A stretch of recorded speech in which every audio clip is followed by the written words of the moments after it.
here at the granddaddy of all Outdoor World stores here in Springfield, Missouri, where it all started for Bass Pro Shops.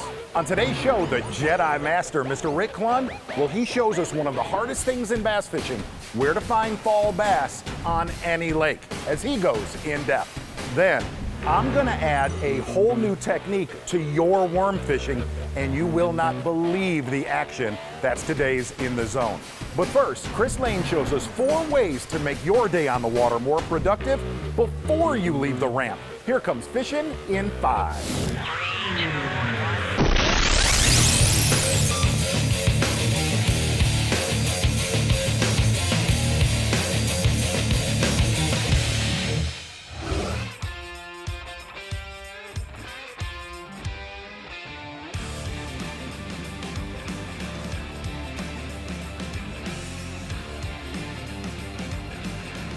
Wow, to actually get those kind of fish in the boat, here's a few tips that'll help you. You know, if you make your living catching fish and you lose it because it breaks your line, you know what? It hurts. Probably 90 to 95% of the time, when you break your line, it's on the hook set, because that's when you put most of the force onto the line. That's when it stretches, and that's when you find that weak spot, it'll come apart. You do have those instances where it runs across zebra mussels or rocks or trees and the fish is fighting, and that, you know, the abrasion would break your line. But 95% of the time, you're gonna break that line on a hook set. So it's critical to make sure your line is in good shape, because when you set the hook, that's when your line's normally gonna break. So if you see you're starting to get a fray in your line, the one thing is it might be from your rod. So you wanna take your line and wrap it around the eye like that. If there's a nick in there, then it's gonna show up. And 90% of the time, it's gonna happen on the very tip. You will get a nick in your line if you have a bad tip. What'll happen is it'll snag, you'll feel it grab, and then you pull your line out and it'll look like that. There's replacements you can buy for these eyes. You can wrap them. They make titanium tips now that work really well. But if you have a ceramic tip, that is one way to check your lines. Wrap it around, make sure that the tip is good. And that way when you catch that fish, you don't have any worries. So when you're fishing with a spinning rod and you always get twisted, gets tangled when you're trying to make your cast, you get a curl, we're gonna teach you today how to fix it. So you got all your line. What you wanna do is you wanna take the bait off the end of the line, throw it out there in the water while you're running at a decent speed, and then what you wanna do is you just wanna let the water pull the line. So when you're letting your line run out, you can see the twists, they're just coming off. And what it's doing, it's pulling the line off, the boat's actually pulling it. So you get down to either the knot or where you have it tied on there, and then you take it and you just hold it out here. And you just sit there and you hold it and you idle. And you do it for about a minute, maybe a minute and a half. And as you continue to go, all those twists are coming out. The line's still good. So what you wanna do is hold it out there and then hold this, and then you reel it all the way back in after about a minute, or maybe in a minute and a half sometime.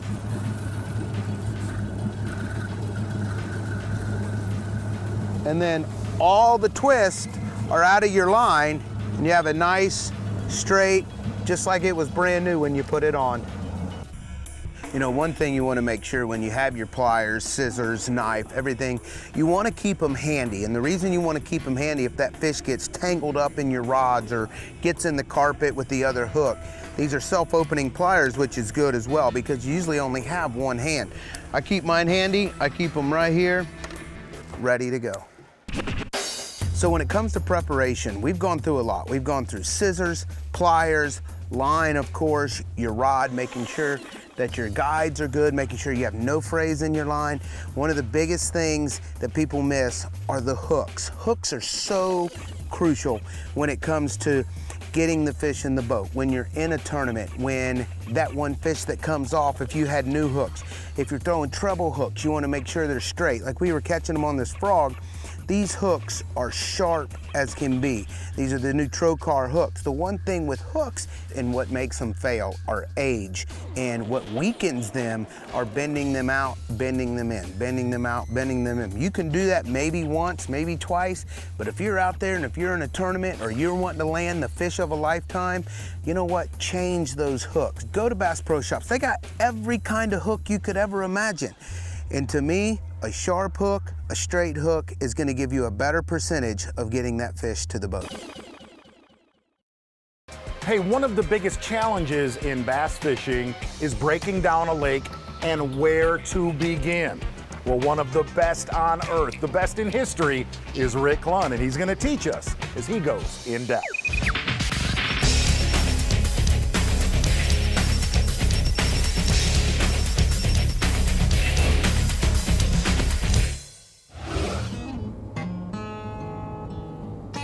Historically, I've been in it 43 years now, and there's been basically 2 ways only that I know of to locate and catch fish. The one way that's been there the longest, and it's just been traditional, and that is getting information, dock information, you know, buddies information. Nowadays, you've got social media, you've got all kinds of print media, you've got television shows. The way that I learned to locate fish, I still say it's by far the best. Basically, you have to figure out the seasonal patterns. You have to figure out yourself, you know, where the fish should be this time of year, and not just figure out where they're at, but why they're there. And that's today kind of what we're going to be doing today, is showing you kind of that pattern. This is just a model of how all the seasons will kind of work. You understand that there's multiple patterns probably in every season, but this one in the fall is one of the very best. Today I'm going to be fishing one of my favorites for the fall, and that is, you know, the backs of your major creeks. So now I want to try to explain to you what I've learned about why it's that way.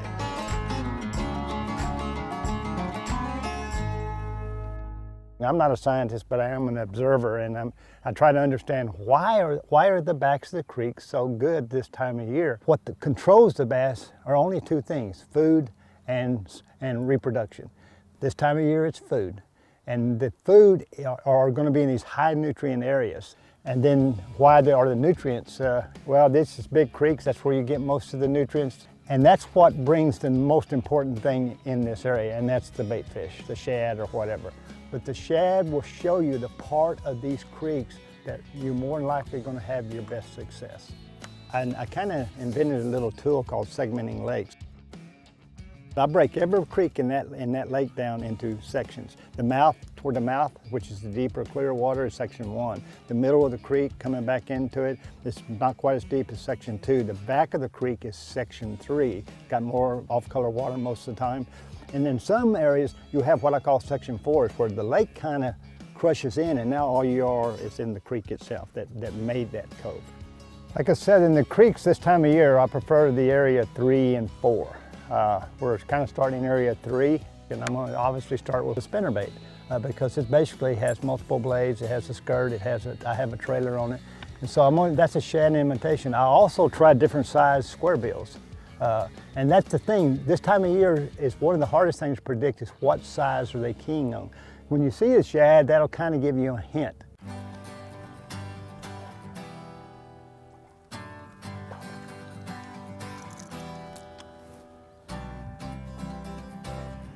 See, now this is a small fish, but even though he's small, okay, you know, here you're gonna look at my strange brain, that's data. Okay, that's data. Okay, he hit my big bait. I threw a spinnerbait pretty good size, and I went to a real small square bill, and now he hit the big bait, and he's a little fish. So maybe, and again, that's one of the first things I try to determine, is what size is really gonna trigger them more than any other size.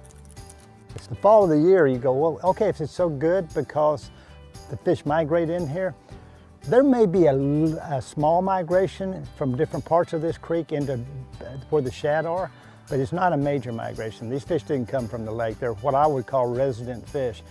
And why it's good is just that's when they get the most active in the fall. And that's really what seasonal patterns, in simple terms, did for me in my career. It showed me the areas for that time of year that I could get the most bites. But you know, early in the morning, I'm actually what you do, you come in the area, and especially like I saw a blue heron up there. So he's up there because there has been shad on this shallow side. And there's right now, every cast I'm making on that bank right there, there's either shore minnows or shad. I suspect it's small shad. You were kind of at the mercy of what kind of quality of map you had to pick out what I consider the best creeks. But nowadays you can actually go in and look at a creek and you really get a real clear picture of just what I'm talking about, the creeks that really have good flows to them and have it maybe year round. It will have the most nutrients, it will have the most fish, it will have the most bait fish, and that's why it has the most fish, and also it will have the larger fish. Now, here's another, okay, here's a decent fish, probably a 15-inch keeper here, but look how he ate it. That's the other thing you gotta look at, that's information.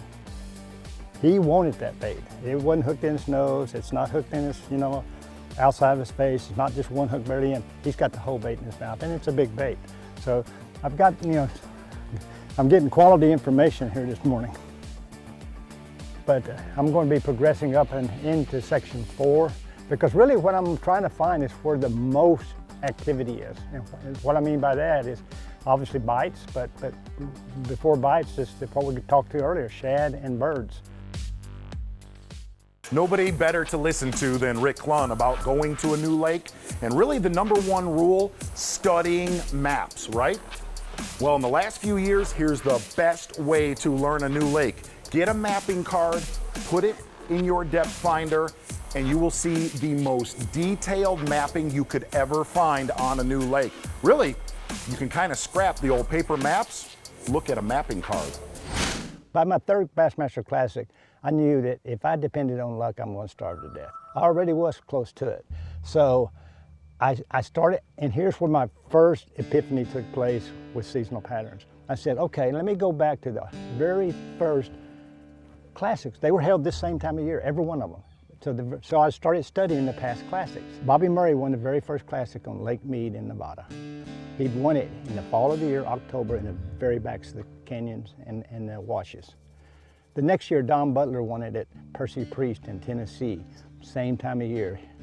He won it in the very backs of the creeks. The following year, Ray Breckenridge won it, but the same time of year, same pattern. He was in the very back of creeks in Clark Hill. So all of a sudden the light comes on. Okay, hey, I know where I'm going to start in this practice. Wherever we're going, if it's a lake, I'm going to go in the very backs of the creek. I ended up winning the tournament by a big margin. So it was just that little tool that I discovered that okay, that's a pattern. And that's today kind of what we're going to be doing today, is showing you kind of that pattern. This is just a model of how all the seasons will kind of work. We're kind of entering what I would call Area 4. This is a pretty major Area 4. Most of them are what I call minor because they're a lot narrower. And there's a lot of things I like about it though, is that most people don't really pay much attention to this area. The fish are definitely resident shallow water fish, so if they're here and they're active, you're probably going to catch them. The other thing is there's times of the year this is not even accessible. This particular lake is still at normal pool. Normally in the fall, you would not even be able to get where I'm sitting right now. So you get the kind of, fish in an area that probably doesn't get quite as much pressure. The problem is now the temperature is dropping. We went from about 60 when we started into Area 3, now we're up in the upper end of Area 4, and we're really sitting about 54. That doesn't sound like a lot, but to shad and the bait fish that is going to keep these fish active, that is a lot. And so I'm looking for in those deeper holes on my flasher, on my electronics, so you can tell how old I am, I'm going to call it a flasher, but for shad. And now this is the first hole, but we're pretty far up in 54 degrees water. I did not see any shad in that deeper water. If I don't get any fish in this area, I'm going to immediately start moving back down to where I saw the shad and then working out again.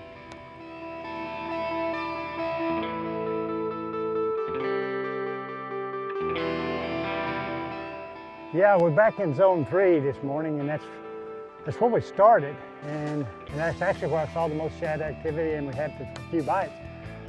And I thought we might see more of that up the creek, because up the creek got colder, and actually I saw less shad activity. So we're back in zone 3 now, middle of the day in the fall. It's usually a key time because that's when the shad will move up because the day's warmed up. So hopefully, there's one right there.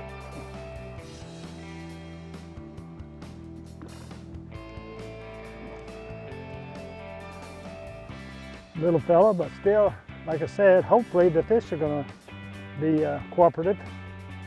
Like I said, normally in the fall, you got to, midday on is usually the best time of the day.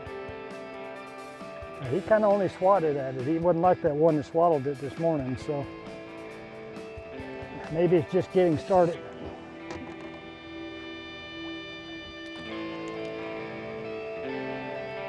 That was kind of a neat strike because I threw across the log and I was coming up the other side, and right before I came across it, he came up and got it. That's probably why he wasn't hooked that well. He got it right before it came up over the log. A little tip here when you're working shallow wood, square bills. I go to my fatter square bills. This is that Lucky Strike Series 4. If you look, it's real fat. Why do I want it to be fatter? Because it's more ebullient. When it hits that stuff, it'll bounce up and come up off from it quicker than one that's skinnier. We've been throwing kind of, due to the watercolor, kind of a shad, chartreuse, and blueback. Kind of mixing all the colors together and kind of match that to the color of the water. Once I find that area, what I call my confidence area, going through the patterns and segmenting the lake, and area 3 and 4, but let's say area 3 is my confidence area. Well, that's now my pond, okay? It's a small part of the lake that I can kind of hopefully work. But then I fish it the same way as a pond. The first thing you do, you go up there and you identify all the visible targets the fish could be on. There's usually 3 or 4 at the most. And then if they're not on those, then you start saying, okay, what am I not seeing that can be on? There's usually 1 or 2 of those, a channel, some hidden brush or logs and stuff. And normally I notice the shad activity on the surface. I see them flicking on the surface, and you can see which side they're on. The birds kind of help you there too. But once we get wind like we did today, you lose a little bit of that ability. You can look on the electronics, wow, look at all these shads in this area. So now we know that, hey, this area of the lake, area 3, that's where most of the shad are, that's where most of the fish activity is going to be. Good one.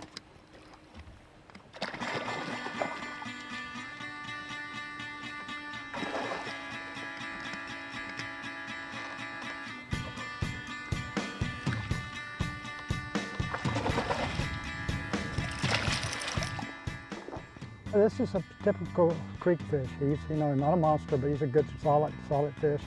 And you've got usually when you find those high nutrient creeks like this, you will find quality fish.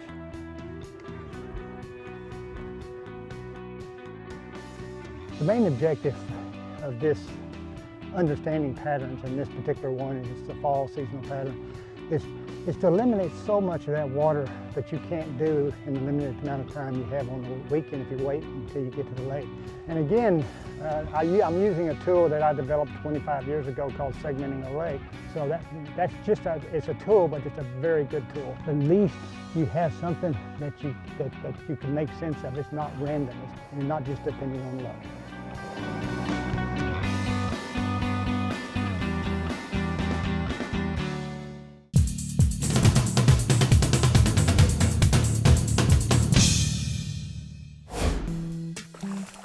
That's the great thing about a wacky worm. There's probably no better bait, no better rig on the market for sight fishing bass than a wacky rig, man. It's so perfect because of its weightless and just the way that it floats down through the water column. Those bass can't stand it. It's natural, weightless, dude, they eat it. Then I'm also constantly scanning the water looking for a bass behind those rocks, because more times than not, if you can see him, make a good presentation to him, he's probably gonna bite this wacky rig. Well, one of the deadliest ways to catch bass, you all know this, is throwing a wacky worm. One of the weaknesses of a wacky worm, throwing it out deep. And the key to that is to nail it. And that's today's In the Zone.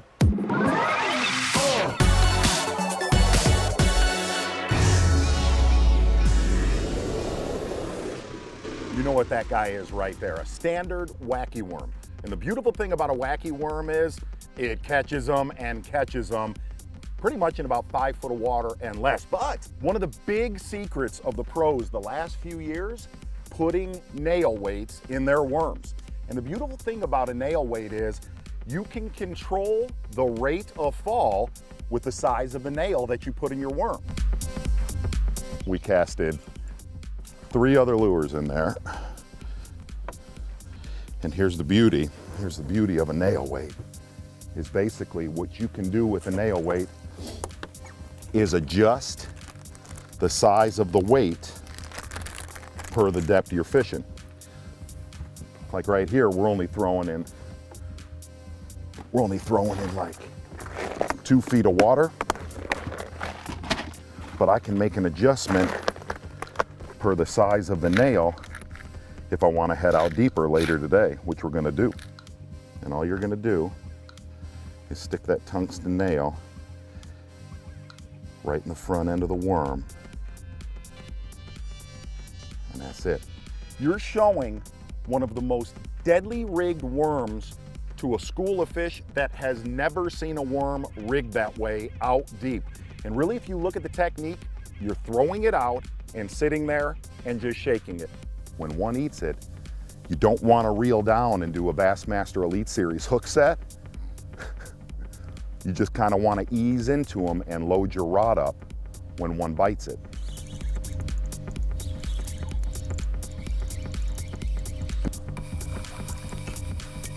The great thing is, it's the easiest thing on earth to fish. Throw it out, just shake it. If you want to catch more fish this year, nail weight your worms. Hello everyone, and I'm at the Johnny Morris Wonders of Wildlife National Museum and Aquarium in Springfield, Missouri.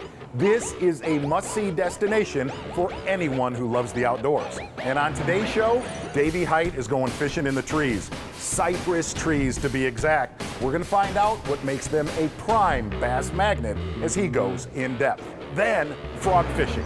You know what I mean. Exciting and frustrating at the same time. Learn a few tricks coming up in the zone. But first, Tim Horton shows us how to catch mid-fall bass in the Mid-South. Here comes Fishing in 5.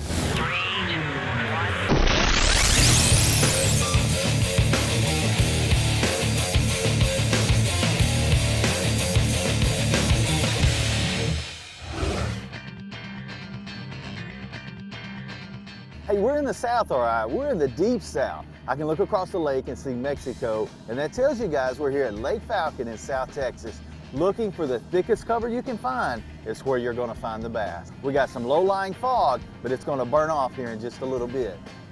It's gonna set up for a good day. Oh my goodness, this is set up right here. You can see what we've got up ahead, and take a look at this tree right here, how it really balloons out.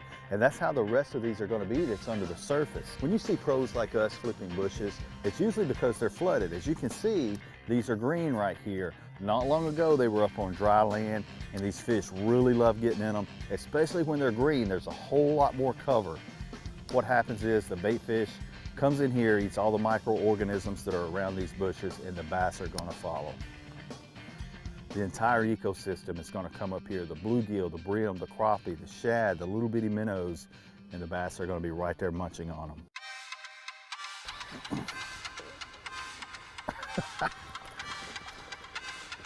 You just got to go get them when that happens. I mean in the middle of it.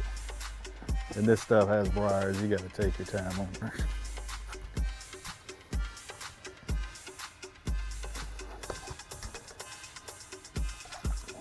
Mean a little guy, but we got him. And that's just, but a great teaching point there, you know, when you get a big one, I've had 8-10 pounders do that, and they'll just sit there on that limb like that. Just go in after them. Don't try to keep fighting it, because you're just going to make them go that much crazier. When they're locked like that, just go into the bush and go get them. Little guy, he wanted to crawl. There we go. There's one.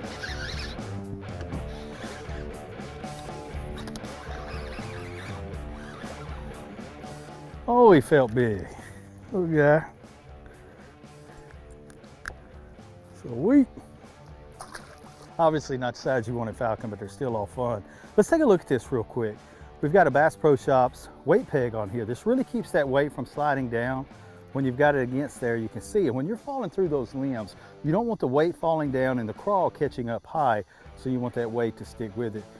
We've got it on a 5/0 Trocar extra heavy Bass Pro Shops exclusive hook, and a 4-inch crawl. This is a watermelon with a red copper flake. I really like those bright flakes when you've got a sunny day like today. And we've got this blade on here. This is in here with a screw lock. This is just a little willow leaf blade on a swivel, and when that falls, these legs really open up, and then you've got that blade spinning as it falls, and it gives a lot of action and allows those bass to find that lure when you're flipping in that heavy cover. It works really, really well.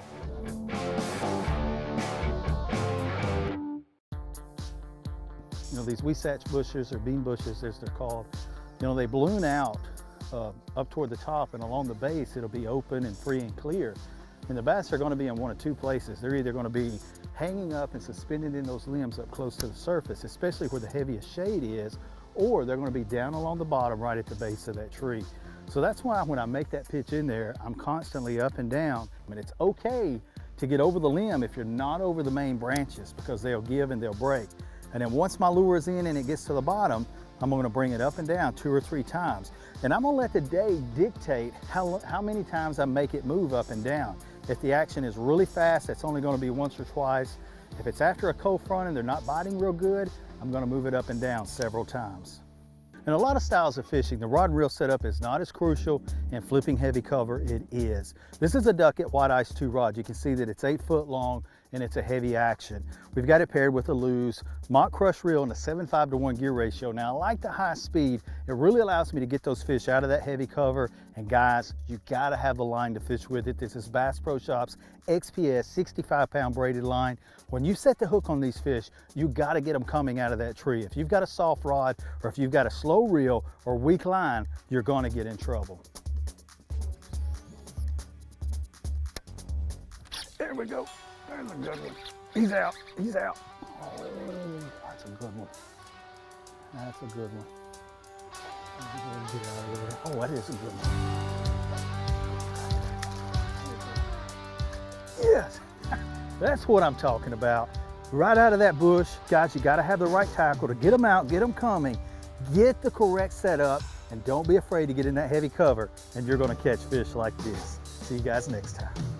You know, cypress trees are their own environment. In fact, if you look at a cypress tree, there is so much more going on under the water. And Davey Height, well, he is the master of the cypress. Time to go slouching in the knees and limbs. Here comes today's In Depth.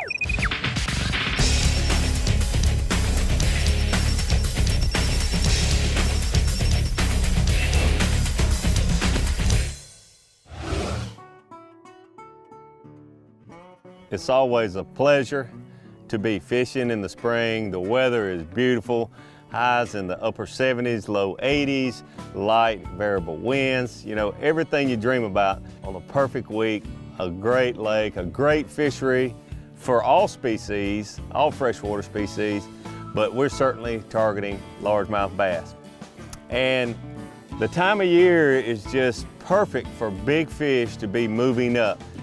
Had a mild winter, but still these fish don't really move up until Mother Nature tells them it's time. Now the water temperature has something to do with it, but the length of day, the moon phase, the water level, all those things play into factors. So you never really know before you get on the water and you try to figure out what these fish are doing, what stage they're in, whether they're pre-spawn, whether they're spawning, or whether they're post-spawn. The cool thing that I found out real early on is we had all three going on. Got him. Wow.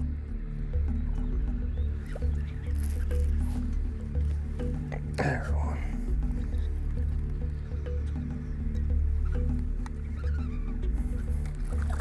Oh, he's a fighter. Look at this fish close. It's a male, but I can just tell the color of his eyes. Just have a real bright brownish red orange color to it. That is a male fish on the bed. There's no doubt about it.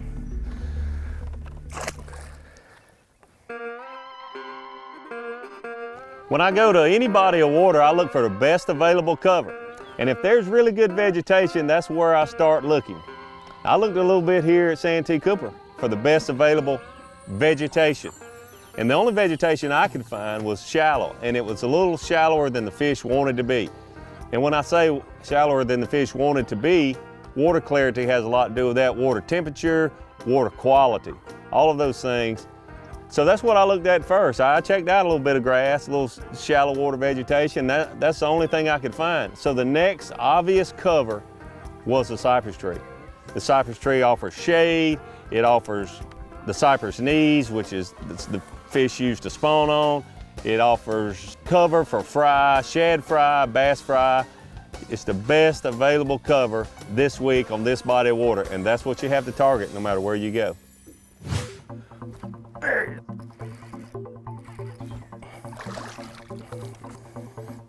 That's what we're talking about. These fish, a lot of them are spawning. I caught, the first fish I caught is only about 1.25 pounds, but it told me a lot. I have caught 1,000, more than 1,000 male bass off the bed that I'm physically looking at and see.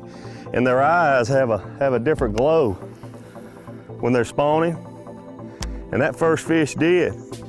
It just gave me a clue. Hey, you might have to fish slower, you might have to cast back repeatedly, but that's the best bite I've had. It's the second bite so far this morning. Smaller tree, shallower water. So I'm gonna target that for at least 10 or 15 minutes to keep them honest. So let's see if we can catch another one. In the morning, when those fish were a little finicky, the water temperature was still cool, I had my best success with a Yamamoto D-shad, soft plastic, no weight, pitching it up around those cypress trees. It was primarily just males up there in the morning, and those males were really biting that D-shad. One of the big challenges with fishing cypress trees, especially if you've got a lot of them, grouped up, a single cypress tree is pretty easy to cast around. But as you maneuver through the trees, it's really, really important to make a good presentation for sure. If you don't have a lot of experience fishing this kind of stuff, just take the time, whether it's boat docks, cypress trees, whatever.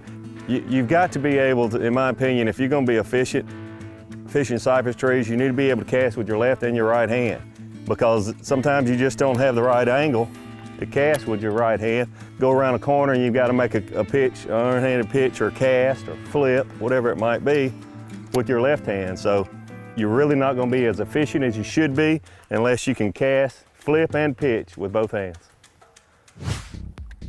I love it when you can just swing those good ones in here. Wow, that sucker took off now. Kind of getting a pattern going here. These trees aren't as small as some of the others I've been catching fish on, but they are shallower. And I think it's not so much the tree size, but the depth of the water. We'll see. Hey, one thing to remember about cypress tree fishing, especially as the year goes on, he lives right there. He is going nowhere. And not only that, think 2 words, repetition and anger. After those trees get a lot of pressure, make repetitive casts and anger them into biting. So when you go throw at a cypress tree, don't just throw one time. That's a nice one. Today we're going to really focus on cypress trees. There's a lot more to fishing cypress tree than just seeing a tree and throwing at the base of it. I'm gonna hopefully catch some good fish today and talk about how I fish a cypress tree, and there's a lot more to it than just casting to the tree. Another nice one, not bad at all. Now, that fish was not on the base of the tree. When these fish spawn around these cypress trees, it's like they get right up against the base of the tree, the trunk of the tree, or they get around the inside or outside edge of what I like to call the donut root ball. Imagine the tree trunk going straight down, and the roots won't be real thick right around that trunk, but as you go out around this tree, you got a lot of roots. This root ball, this donut around these trees are where these fish stage and where they hold up. And when they're spawning, sometimes instead of being at the base, they'll be outside that tree 6 or 8 feet. Here's a good, really, really good rule of thumb. If you look at a cypress tree, as far out as the limbs extend, straight down from the outside edge of the limbs is typically right about where the outside edge of the root ball is. So, catch a lot of fish on the base, but if you get on a pattern, on a deal and figure out those fish are on the root ball on the outside, you're gonna be catching a lot of fish that people are just running over top of with their boat.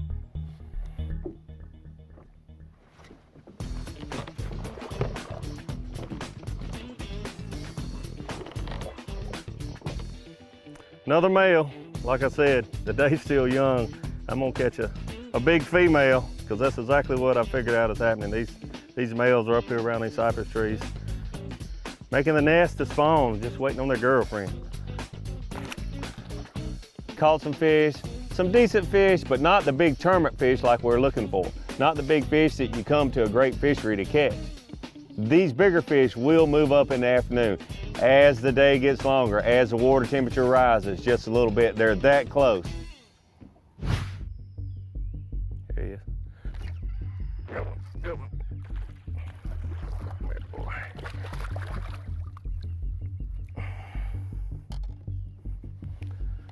Now that's a female. Not a big female, the kind we want. I wanted to catch big fish, and I felt like some would be coming in the afternoon, so need to make a change. Need to throw a big fish bait for big fish. I keep a jig tied on all over the country because it's my favorite big fish bait. It's a mop jig. Try to get a bigger bite. It's all about getting those big bites. The mop jig has been my go-to big fish bait for over 20 years.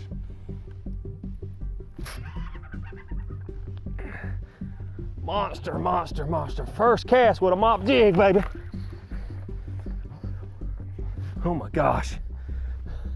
This is one of those, I gotta get back here.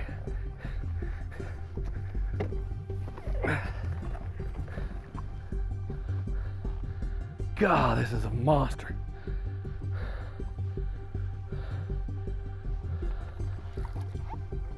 Oh geez, come on, baby.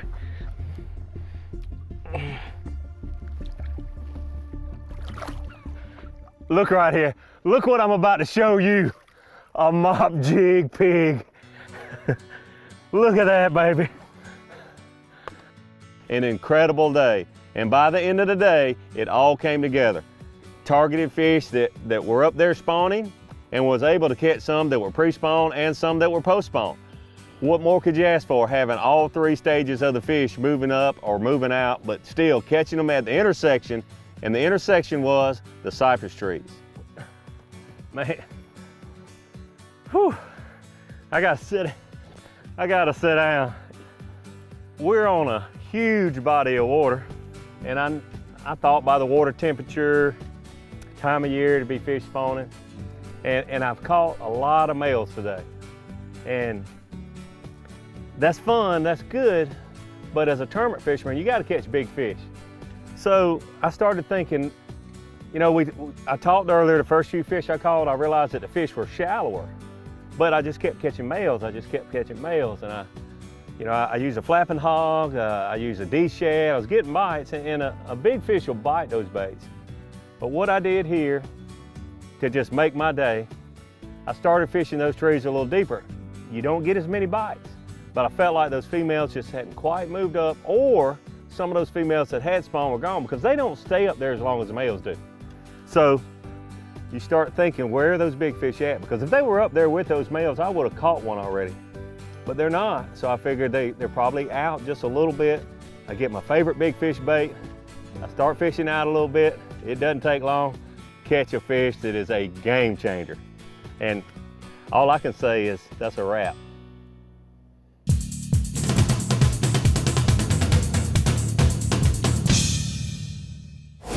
Most people wouldn't be out here on a day like today, but I don't get to pick the days I go fishing. Most of the time, when you have a tournament, it ends up being like this. So it's important to dress right and have the right gear. And I'm gonna tell you, you know, as nasty as the wind's blowing and it's spitting rain and that, there's nothing like this 200-mile-an-hour suit.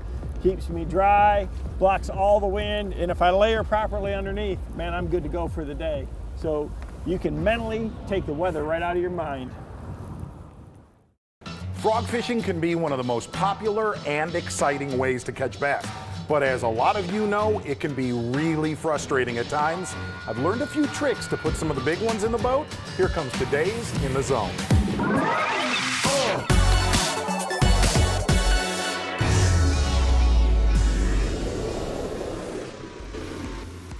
Is there anything better on planet Earth than frog fishing? They're moving right in there. They're moving. That is perfect right there for that frog. One of the most exciting bites in the world is seeing the fish come up and just go, get over here. We might have found him, friends. Look how black that fish is, just a little dude. How do you be 15 inches long and make a hole like somebody dropped a bowling ball or a kid jumped off a dock? But what's the right frog to pick for your lake? Really, you got two choices. Do you want a poppin' frog or do you want a regular frog? Well, that's what we're gonna answer right here. And really, there's two ways to look at this. Wherever you have sparse cover, okay? Sparse cover, holes in grass, that's when you wanna throw that poppin' frog in a little bit more open water, okay? Now, when you get in that gnarly cheese, that's when you wanna go to a standard frog. And here's what you're gonna get from this. Really, if you're in more open water, that poppin' frog, that cup on the front of this frog, it's not just gonna get all that cheese and all that grass where it's really not making the bait efficient. And not only that, in the open water, they're gonna get it better. On the other side of that is, when you're on that cheese and when you're on that floating grass, go with the standard frog with the pointed nose. This is as textbook as it gets for where you could throw a poppin' frog and then go in and throw a regular frog up in that cheese. But on a day like today where the sun's high, it's gonna be all about that frog up in that cheese. So really live by two rules here. Open water poppin' frog, cheese, standard frog. Boosh! Is that fantastic? Like if there's ever a way of fishing that enhances ADD, that is truly it right there. I'm not kidding. Oh gosh.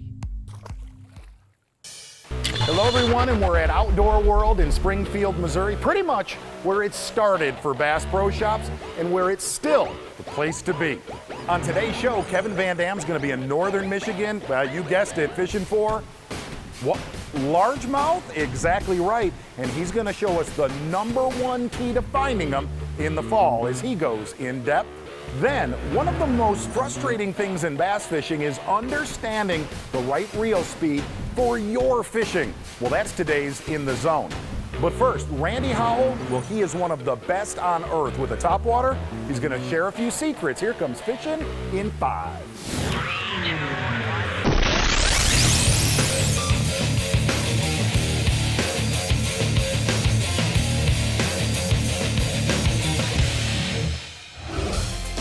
I love fishing up north in the summertime. Smallmouth in the north in the summer really feed upward a lot, and on Lake Oneida and some of these smaller lakes that have a lot of shallower water and they have a lot of weeds and vegetation in them, topwater bite is always fun. Got him, boys. Nice one. Oh, that one ate it. Woo, man. A lot of times it'll be, 7 to 15 feet deep, sometimes even 20 feet deep, and those fish will be suspended chasing bait fish, and you can call them up with a topwater bait.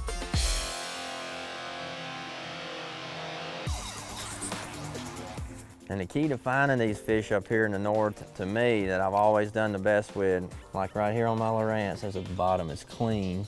See a little rock there, it's a good hard double echo on the bottom here of the sonar. See, it's real clean. All the weeds that we just came out of, we're in a big hole now, so those fish are sitting, and you can actually see a couple fish sitting right on the bottom tight on that sand right there. It's just like a backyard. If you picture a fenced-in backyard, the grass being the fence all around, the backyard being the clean, empty bottom space. And those fish like to lay in that backyard, if you will, sit in that hard place, and the bait fish blow through the weeds, and the fish run up and chase them out of those edges of those weeds. They like edges, and they like fence lines, so to speak. So remember that. Mark those on your Lowrance. They're key spots. You come back to them time and time again, and the fish will be there. So never underestimate one bite and know what that bite might have come from and mark that spot on your Lowrance, and you come back, catch them every time. Grass changes, but the rock never changes. Having the right equipment where you can really make a long cast is important. That's why I use a 7.4 medium heavy, and the 7.4 is real key. You know, anything in that long range, 7.4, 7.6 range, and I've got a little bit shorter handle on this, so it's not like a flipping stick. It's a medium heavy, so it's got a little tip, good backbone, slightly shorter handle, so I can make those really long casts. And then that 70-pound die with samurai braid. The braid has no stretch, so a long cast, the fish hook up instantly with no stretch. And then also the fast retrieve reel, that die with Tatula is an 8.1 super fast reel, and it has the T-wing system, so you can really get out there on a long cast 10 or 15% further than a standard bait cast reel. And I like to get way out there. And look, there's one busting now, right there. I landed almost on him right there. There's one. Oh yeah, golly, did you see that? He smashed that walking ball. Long cast. That right there, guys, is why you use a long rod, medium heavy, because that's what they do. Look at that nice smallmouth. Look at that. Holy cow. This is where you got to be careful not to lose them at the boat, because you use braided line. This is a medium heavy rod, so see that medium part of that rod tip is real important, because that's when the fish pull really hard. And you see that, that's why you really got to be careful, because that's a big old smallmouth here. Look at this big dude. Woo.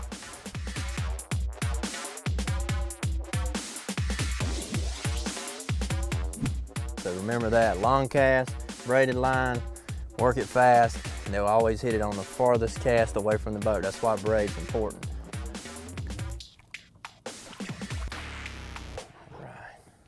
All right, this is the two top water baits that I prefer when I'm fishing for these smallmouth up north. If I've got a good chop on the water like I've had most of the day, a bigger walking bait like the regular walking balls, this is the one I throw in the chop. Now when it calms down a little bit, the walking balls part 2. This is a broken back walking ball. It kicks and spits a lot of water. So calmer water, the walking balls 2, a little bit more chop, the regular walking balls, because you can slosh it side to side a little bit better. Oh, that's a good one too, it looked like. Got him. Oh, another good bite. Oh, that's a big one there, yes. Man, I tell you, top water fishing for smallmouth, get him out of them weeds. Oh, that's a stud there, boys. Look at that one. Look at there. A little salad with the walking balls. That's what you come up north for in the summertime, right there. Gotta do that again. I tell you what, I'm wore out from catching all these smallmouth on top today. I don't know about you guys, but hope y'all having as much fun watching as I am catching them. Remember, top water fishing, July, up north, anywhere you've got smallmouth and weed beds, get that walking balls top water, get out there, cover some water, make long casts, and once you find them, mark it on that Lowrance, take pictures of them and show them to me at the Bass Pro Shops next time we see you on the road, all right?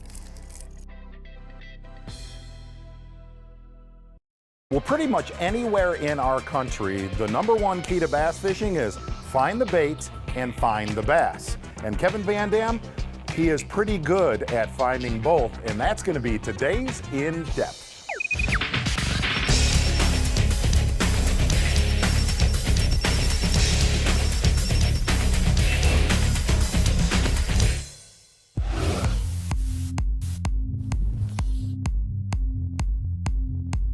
You know, in the summer, or especially like in that early fall transition, a lot of times it's all about finding the bait. And the bass are gonna follow that bait. And so if you can find where it's at, you're gonna be real successful. A nice one. Look at that chunk right there. You know, yesterday we had a huge front roll through. You know, we're at the end of summer. Water temperature's been warm. Air temperature's been in the 80s for you know, all summer long. It's been really nice weather up here in Michigan, and we get a huge front, 30 to 50 mile an hour winds, and we're out the day after. You can see from the radar, right now we're good, but there's a lot of spotty showers still blowing up. We got to figure it out. I got to figure out if they're shallow or deep. So stay with us. We're going to kind of break it down today. As you finish summer and those water temperatures drop about 6, 8, 10 degrees from what they stay all summer long, that's when you start that fall transition, and these fish are gonna focus then, really start focusing on whatever bait is predominant in the system. You know, in these natural lakes, it's all about finding the subtle irregularities. You know, they've got grass, they've got some scattered grass, vegetation, and things like that. It's you know, everything structurally is a lot subtler than it is in most man-made reservoirs. I can see a lot of fish on the graph, a lot of bait on the graph, and we're just trying to find a section where there's some fish at. One of the best ways to do it is you just cover water. Now right now I'm just fishing that 10-foot zone where it transitions off the edge and that grass starts to taper. There, you got him. There's a good one.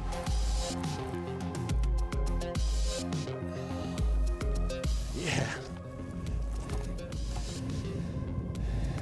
You know, I'm just going down these breaks and I'm noticing there's a lot of bait on my electronics. I'm throwing this Strike King Pure Poison, little blade minnow on it, and you know, just kind of slow rolling it. That's a great bait, you know, when you're fishing around a lot of grass like this. Good one.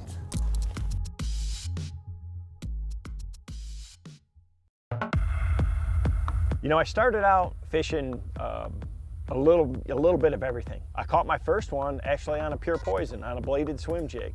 And you know, it just felt to me that the bass were gonna be in that deeper zone and a crankbait was just more efficient. So I made that change and it didn't take long for it to pay off.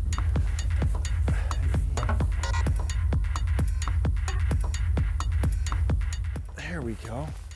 A little bit deeper. You know, I'm throwing a Series 5 right here along this break, and you know, the wind's blowing down it. And I ripped it out of the grass and he hammered it, and it acted like there's more there. So, I mean, when he hit it, he just pounded it. So there's a lot of bait here. Wind's blowing right into it. Lake Master Chip showed a little tip or a little turn in it right there, and I got bit right there on it. There's one. There we go.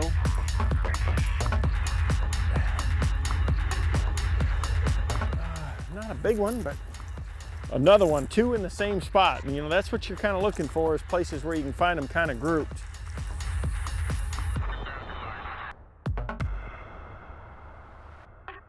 One of the things that I do is really focus on my electronics. You know, I'm looking for the bait, you know, down on the graph. You know, it's great to see it through the water column, but it's especially better if you can find it hanging around the grass, hanging around the drop-offs, or closer to the bottom. If you see a lot of bait all the way, you know, from top to bottom, that makes it hard to pinpoint where the bass are going to be.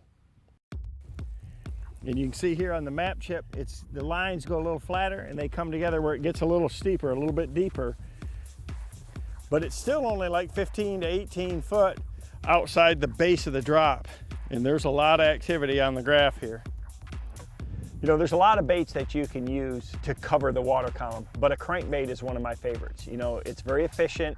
I can cover a lot of water with it. I can make long casts with it. I can parallel a lot of these edges with it, and I can trigger bass in a lot of situations. Nice one. Well, that one got it too. Look at that chunk right there. I mean, he hammered it, and yet I got him just on the back hook. But I mean, all I'm doing is just trying to figure out what depth zone these fish are in. I mean, I've had the weather change 7 times today. It's been raining, windy, blowing, and now the sun's came out, and I think they can see that bait. I put on a brighter color crankbait, and I'm throwing it over deeper water. I'm not even hitting the bottom. That's the big thing up here, is a lot of times you don't even have to hit the bottom. You know, at Kentucky Lake, places like that, Table Rock, you want to be hitting the bottom with your crankbait. Here, I want to be hitting the top of the weeds or above it and make these fish come up and come after it. That's how they usually feed, so good solid fish.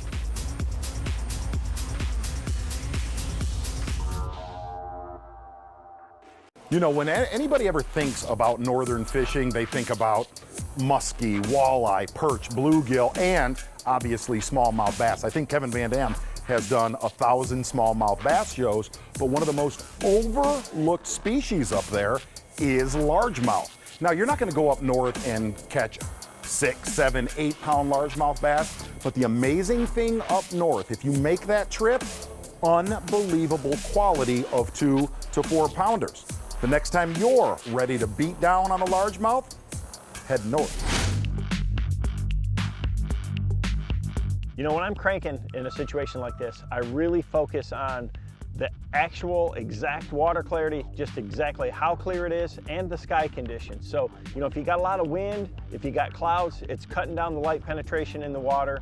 And even if it's real clear, you want a bait that's more visible. I want something that's louder. You know, I was using this sexy blueback herring. You know, we had a lot of clouds, we had a lot of wind, and this is a bright color in that crystal clear water. Really focus on the sky conditions and that water clarity, and anything that's going to cut down light penetration. Again, the cloud cover and the wind in choosing your crankbait colors. The clearer, the brighter that it is, the more natural you want your bait to look.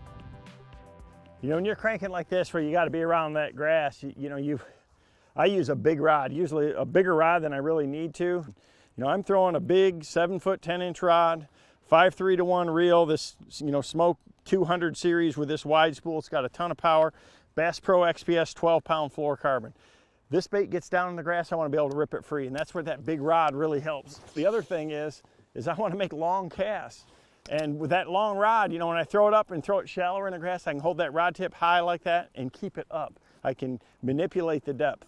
This is one situation where you're not cranking and wanting that bait burning down on the bottom. I want it above the fish's line of sight. I want to tick the top of the grass. I want it over where the bass are at and have them come up to bite it. So I'm reeling it quick, I'm stopping it and starting it, I'm ripping it out of the grass, and I'm fishing it a little bit different. Again, you know, a lot of other times you want it on the bottom, not up here.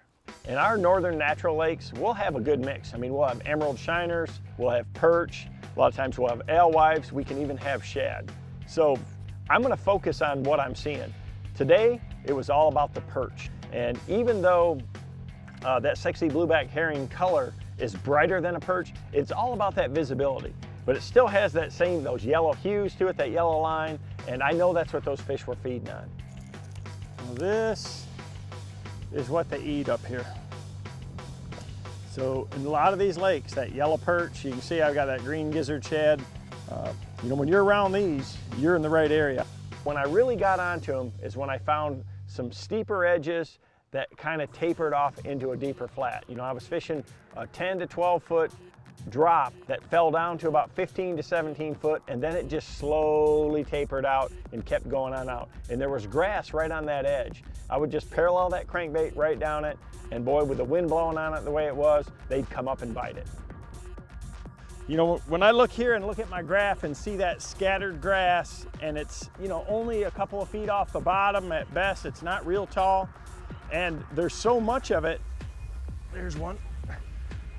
It makes you it makes you think that you can be successful at it. So, you know, that's why a crankbait's so good, is because I can fish it along here like this and get it down in that zone, keep it just above the grass, ticking across it, and make it real efficient so I can cover a lot of water with it. There's one. There we go.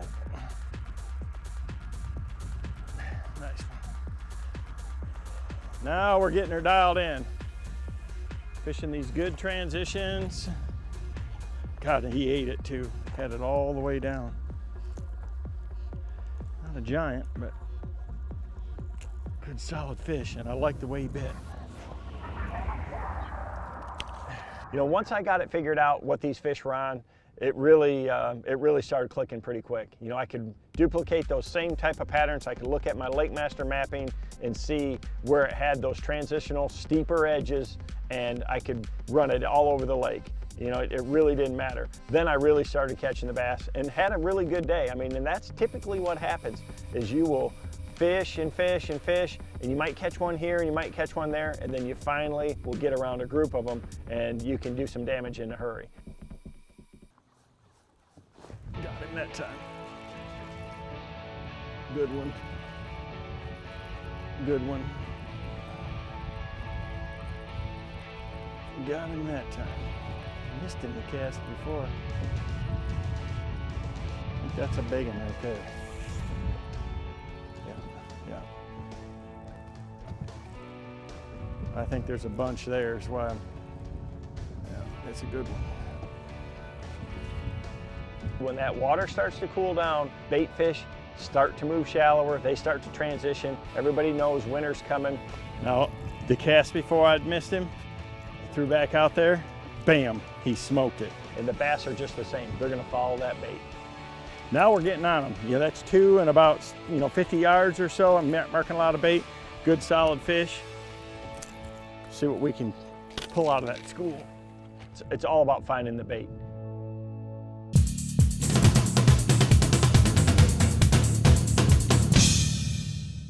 Here's something that helps me every day. You know, I use my trolling motor a lot more than most folks, like all day, every day it seems for the last 20 plus years. The rope that comes on the trolling motor from the factory is fine for 99% of the folks, but here's a cool little deal. Instead of the rope that comes on my trolling motor, this is one little old trick that I like. It's a steel cable, coated, it lasts a lot longer than the rope. Got a handle that fits your hand good strong handle. Also, it's a little longer length there, so you don't have to bend over as much. Pull your trolling motor up, set it down, your back feels better at the end of the day, and you're not gonna break that steel cable. Well, a lot of people think you want the fastest reel you can get for any types of bass fishing, and sometimes speed kills, and that's today's In the Zone.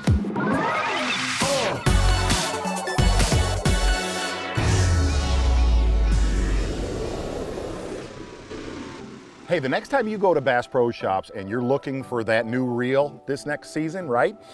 And you go up to that reel counter, I'm not gonna lie, it's a little bit intimidating when there's like 340 reels to pick from. Go in there and know what you're looking for this season. Know what kind of fisherman you are, okay? Here's the best way to describe it. If you really live by 2 principles in buying a reel, slow and fast. Anytime you're winding a bait, whether it's a bladed jig or a crankbait, slow the reel down. Like I got a 6-3 to 1. What that's gonna let that bait do, that fish can engulf that thing better. And that reel, the speed of that reel, is what lets them get it. Like if I had too fast of a reel right there, I'm gonna pull it away from them every time. And number 2, you're gonna let the reel work for you and not sit there all day and just be winding. You're really gonna let the gears in the reel work for your bait. And now, on the total opposite spectrum, are you a jig fisherman, a worm fisherman? You know what I mean. I'm talking about catching devil slouches on something slow. Get the fastest reel you can get, okay? A 7-3 to 1, an 8-3 to 1, so you can pick up line quickly with a slow moving bait. Slow bait, high speed reel. Fast bait, low speed. Got it too. This year, when you go get a new reel, if you're gonna fish fast, go slow. If you're gonna fish slow, go fast. You're getting it done.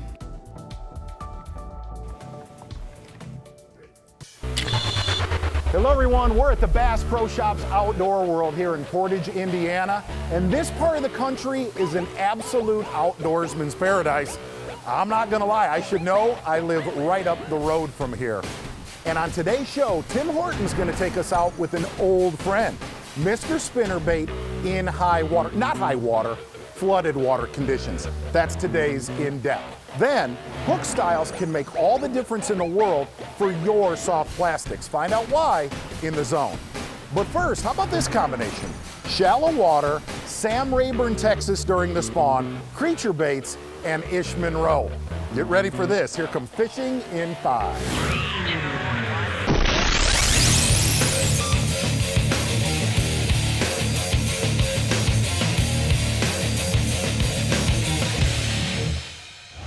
Get yourself some cocoons, polarized sunglasses, a set of power poles, Missile Bait's Baby Destroyer. We're gonna go catch some sightfish. Let's go. It's pretty simple. You pitch it in the bed, you let it sit there. Fish swims out of the bed, you don't shake it until he gets back into the bed, then you sit there and you shake on it. I mean, we're really starting to see beds everywhere. That's telling me that, I mean, there's a lot of males up right now, and it's like there's every 10 feet there's another fish on a bed, and more fish are moving up, and that's the middle of the spawn. See, as the day goes on, you have to change your approach just a little bit. That's the male. And there are actually several fish up on beds right now. When you're looking for sight fish, you know, you come into an area and you have to look to the contrast of circles in an area. So if you're on a light bottom, you want to look for black circles. If you're on a dark bottom, you want to look for light circles. And when you see those, what you're doing is you're paying attention to what's in that circle. If you see the shadow of a fish, if you see a fish just pretty much sitting there suspended, or you see him swim through the bed, that lets you know that there's a fish in that area or in that bed, and you just basically pitch your bait in there and shake it, and hopefully he eats it right away like that one just did. Got her, big one. Got her. Oh shoot, that's a big one.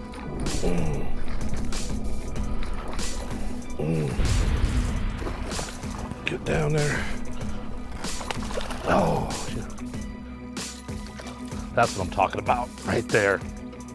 You know, started out this morning with the shad spawn, part of the spawn, and then now we're actually on the actual spawn part itself, and so we're gonna let this one go, let it go right back to the bed. Oh yeah, girl, go ahead and go back.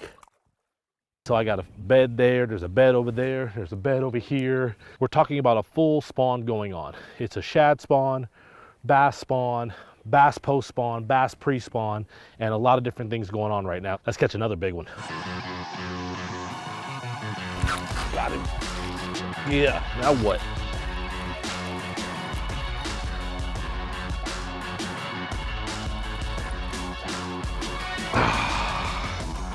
Got him. Took a while. Again, that fish is right there. That's just male guarding the bed. A lot of the females are kind of showing up and skating off, so that's what tells you, you know, you're in the middle of the spawn. You'll catch a female, then you'll catch a male, you'll catch a few more males, and possibly catch another female. Got it. Oh, got it. Oh, got it. Broke him off. Got it. Oh, I got a good hook set on that fish too.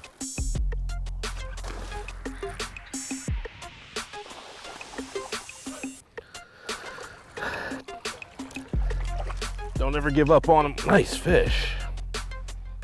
So if you lose him, most of the time you can throw back in there and catch him. What you see with me when it comes to sight fishing is a lot of times I like to use natural colors, green pumpkins, watermelons, watermelon reds, that you really don't see the bait. A lot of people want to see the bait and see the fish eat it. I rather go for the feel, and you hook them in the mouth pretty much all the time when you actually wait to feel them strike it versus trying to see them, because sometimes they'll flare at the bait, but they won't eat it. And if they flare at you, swing, you could hook them in the side, and you don't really want to do that. Let's talk about, you know, bait selection. I've pretty much thrown most of the time one bait. The Missile Baits Destroyer, I've got it on 15-pound Maxima fluorocarbon. Got it pegged here to Paycheck Baits punch skirt and a River to Sea tungsten weight with a 3/0 New Jack flipping hook by River to Sea. It's a straight shank hook. It's pretty much, for me, when I'm fishing in beds, I like natural colors. You know, a lot of people like whites and chartreuses and pinks so that they can see it. I feel like the natural colors in their bed seems to trigger them into striking, and I rely a lot more on the actual feel of the bite versus the fish actually eating the bait. Pretty much rigged up on a 7'1" Tatula Elite Series rod, basically for skipping jigs, but I like it for bed fishing as well because it's got a little bit of a soft tip to it, but a lot of backbone for hooking up those fish. 8-to-1 gear ratio Tatula SV reel with my drag pretty close to being locked down, just so I get a good hook set. You know, 15-pound test, open water, you can pretty much land most of those fish. Fish everywhere. I gotta catch a few more.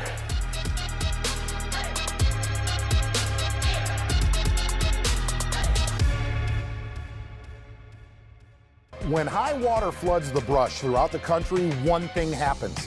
The bass follow. And Tim Horton, well, he's going to show us a spinnerbait is still one of the best weapons as we go in depth.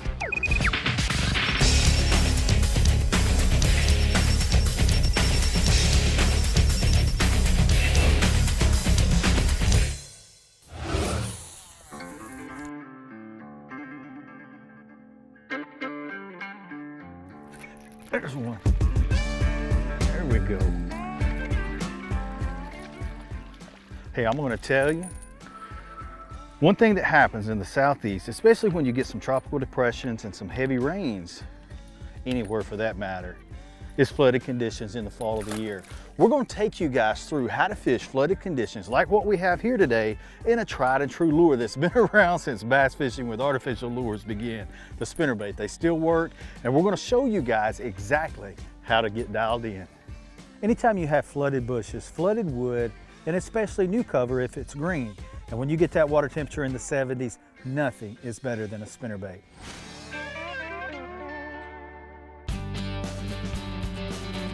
Here at Lake Falcon, they do a lot of irrigation, both in Mexico and here on the Texas side in the United States. And when they do that, they really draw the lakes down. And if it stays down for 2 or 3 years, you get a lot of fresh growth that is up shallow. In these bushes, that's exactly what's happened. Then you'll get a season where you get a lot of tropical depressions or tropical storms come through, as we've recently had, and that water level is going to shoot up. And when it moves up, the bass are going to move up with it. In this scenario, I really look for these bass to be on these targets in 2 different things. Either the real thick, hay-type, fleshy wood that grew up and has died off, or the flooded green bushes. They're going to be really tight to them and using them just like canopies. And they're gonna get tight to this cover because that's where the shad are gonna go. And you can really get dialed in on where they're located. The thing about a shad, you know, the threadfin shad, they have to swim to survive. And when the water temperature gets in the 70s, either in the spring or in the fall of the year, when it cools down to that, they're going to come to the surface. And when they're swimming along the surface, they're just naturally going to get trapped in the backs of these coves and in the backs of these pockets just from swimming. And that's exactly what happens in the fall of the year or in the spring when the water temperatures are cool and they come up to the surface. That's what they're going to do. So, you know, you can really narrow your search down by getting in the backs of these pockets and really upping your odds to be able to catch them. There we go. He come back and got it. Once you get bit, there'll be several fish in an area. So, you know, really kind of slow down and fish that area real methodically when you start getting some bites. They're aggressive when they come back and get it now. And then in between, really kind of keep the trolling motor on and cover ground. Gorgeous. Oh, I love it. He smoked it. You know, one thing, when you miss one, keep throwing back into that location. That was the 3rd cast back in there for that fish to bite. Man, that was cool. You know, bass are so territorial. There's another one. That's a better one. Oh, about the same size. And that XPS line, you gotta have it in this stuff. Sweet. Man. Love it, I love it, I love it. The keeper hook got him, along with the other hook. Gorgeous.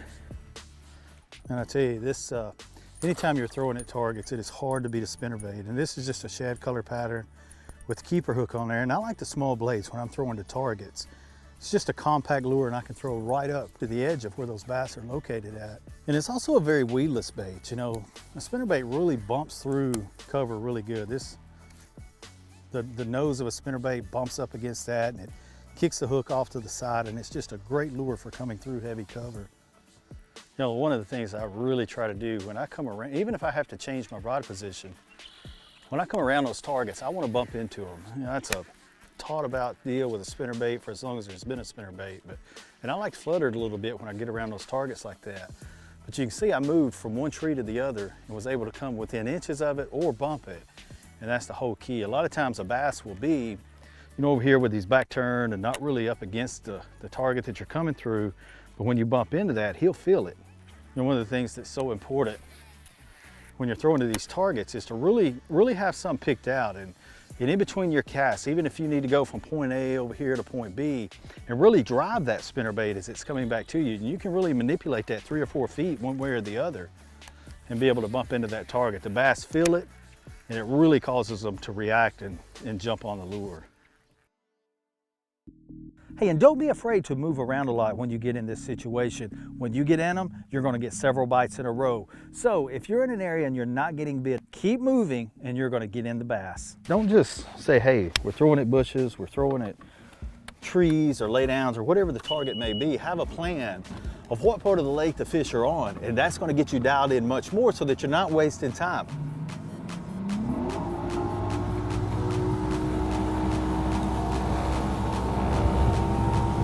You know, what we're looking at, we've got all of these little drains that come in on the mapping here.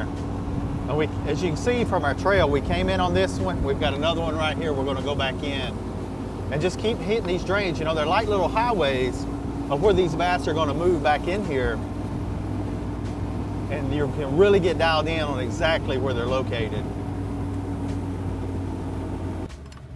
We got a little breeze today, and that really helps a spinnerbait bite. Anytime that you can get the surface of the water broken up a little bit, it really makes for gives you an advantage on being able to catch those bass when they're looking up. That spinnerbait's jumping all over the place visually to them because of the waves and the ripple, and that creates the image of a lot more bait fish coming through the water. They're back in here too, I'm telling you. Hey, if there's one tip when you're fishing brush, pay attention to what kind of brush the last fish came out of. Was it brush with no leaves? Did it have leaves? Was it an isolated bush? When you pay attention to the last fish, well, usually you can duplicate it.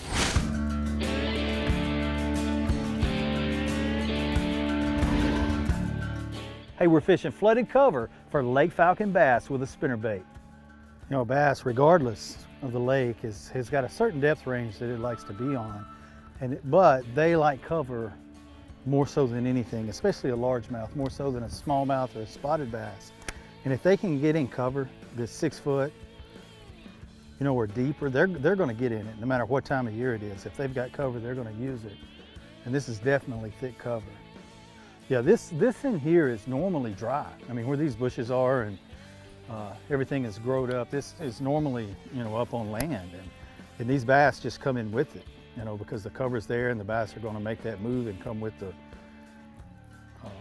the water as it comes up. It's just a neat situation how the bass migrate and get in that heavy cover. Now what these bass are doing, think about an umbrella situation, but it's actually a bush. So you've got a couple of limbs growing up and then a canopy laid out in the leafy vegetation, and that's where these bass are going to be. They're going to be up high, close to the surface, and that spinnerbait is going to work perfect as it comes through there. When I'm looking at that particular tree, I'm going to look, where is the overhang the furthest? It could be on the right side, the left side. That's where the shade is going to be the heaviest, and that's where I'm going to make my first cast. Your first cast is very important. After that, the fish have been alerted that something's going on in the area, and you definitely want to catch them by surprise. Hey, the rod and reel setup, you know, this is a 7.3 White Ice Timmy Horton Edition Ducket rod, and it really has a soft tip to it, but it's 7.3 medium heavy. I really like this size because I'm trying to make these casts in and around the cover. I don't want it too long. It's going to be cumbersome as I do those overhand casts, and I don't want it too short that I set the hook and not get the leverage into those fish. We've got this paired with 17-pound Bass Pro Shops XPS fluorocarbon. I really like fluorocarbon. I don't want to go up too high because it's going to be hard to make those casts. 17-pound test works really well. And we've got it paired with a Team Loose Custom Pro in an 8:3:1 gear ratio. As always, with the exception of deep cranking, I really like the high-speed reels. They work really well. Now the spinnerbait is just a shad-colored spinnerbait in a 3/8 ounce, and this is a target type spinnerbait. In other words, it's really compact, and I can make those casts to those bushes, and those blades get turning really quickly. Nickel blades, keeper trailer hook, just a great setup. Sweet.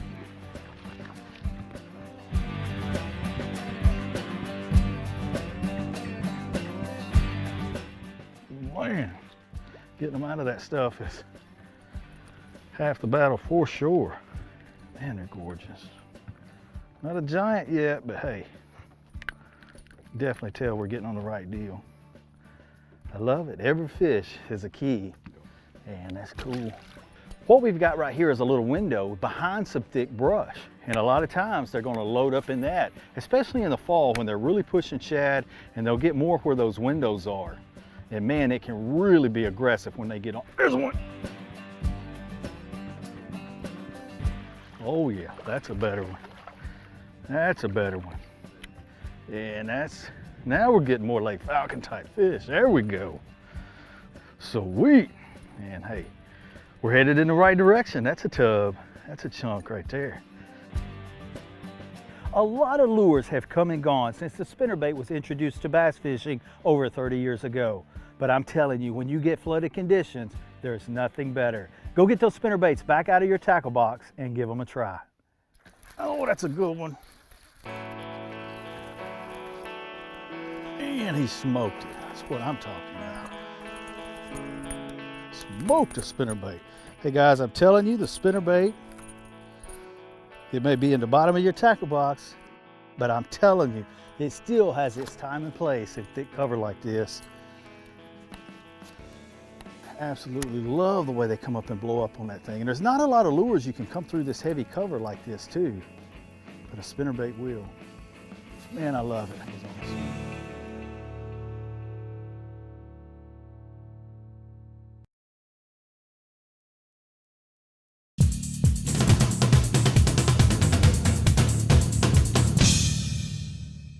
I do a lot of fishing where I'm going to cast it out there, hit a target, and then reel it in real quick. Just like right now, I'm throwing a drop shot rig.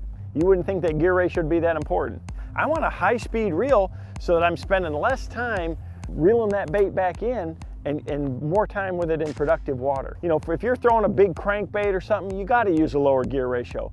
But for these techniques where you're fishing the bait with the rod and you're just using the reel to bring in slack line, you want to use a high-speed reel. Hey, when you walk through the aisle at Bass Pro Shops, there are thousands of different hooks. And one of the most critical things in bass fishing, finding the right style for your soft plastics. That's today's In the Zone.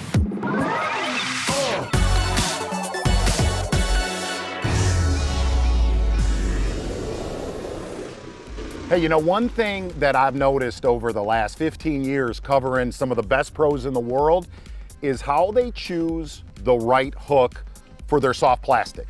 And really they live by two principles. Number one is whenever they're impact fishing, whenever they're fishing shallow cover and laying the lumber to them, they're using a straight shank heavy wire hook. And what you're gonna get from that, you're gonna get great penetration every time you use a straight shank hook. Now on the opposite side, whenever guys are casting soft plastics, casting a worm in grass, in wood, around rock, and launching it, they're wanting that bait to slick through that cover.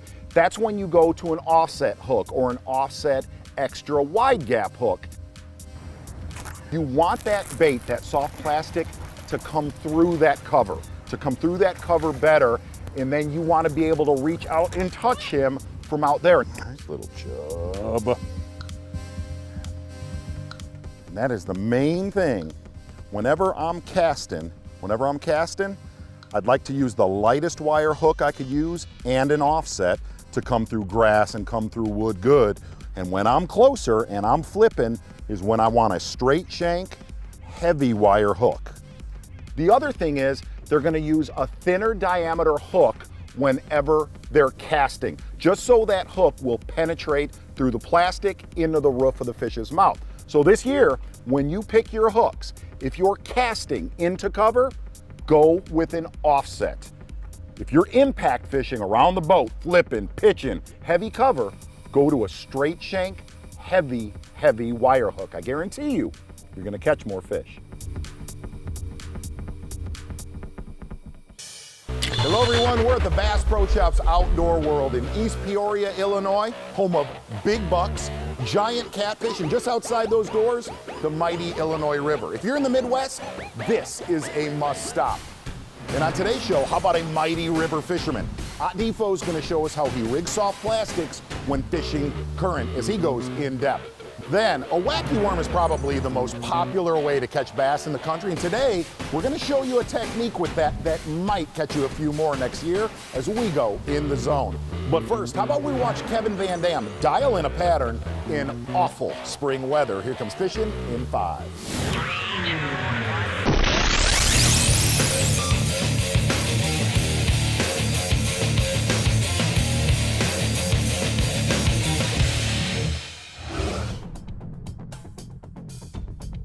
You can tell that the conditions are a little bit unique today.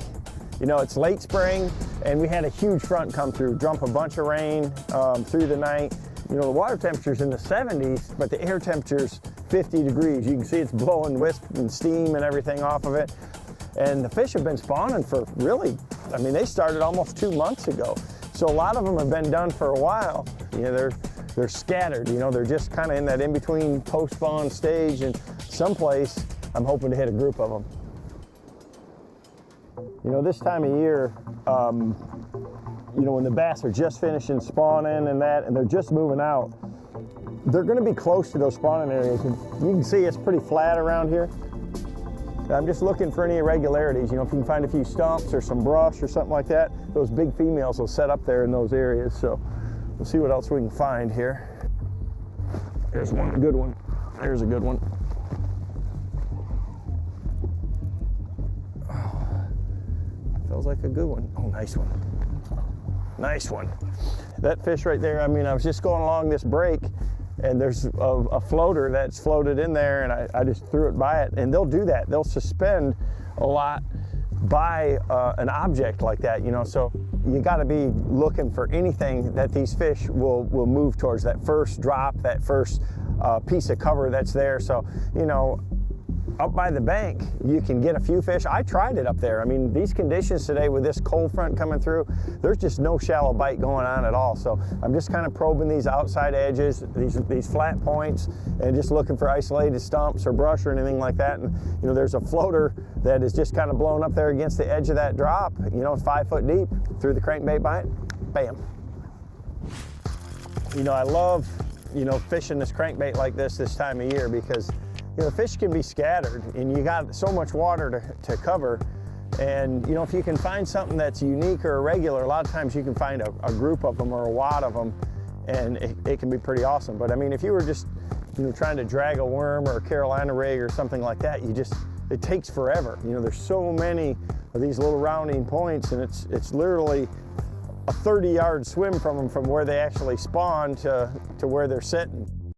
You know, with this front like this, I still try to set up like I would any other time. You know, I'm trying to fish where the wind's pushing in there, where it's going to make these fish a little bit more active.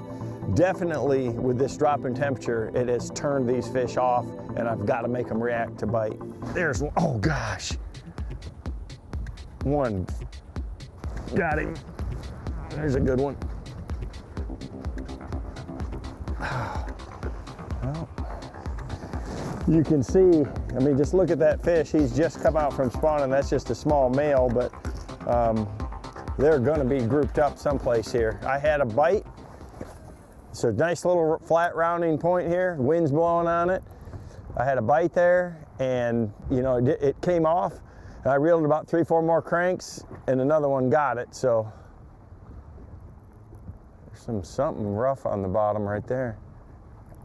There is just brush top after brush top lining this point. I hit 1 or 2 brush tops while I was cranking, and you can just see, I noticed there's a lot of willows on the bank that are sawed off, and you can see that this whole point is just lined with top after top just laying on the bottom in that side imaging.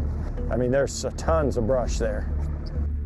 You know, on a lake like this that's pretty flat, that's all you're looking for, is just some kind of irregularity that's just a little bit deeper than everything else around it. Gosh, barely hooked.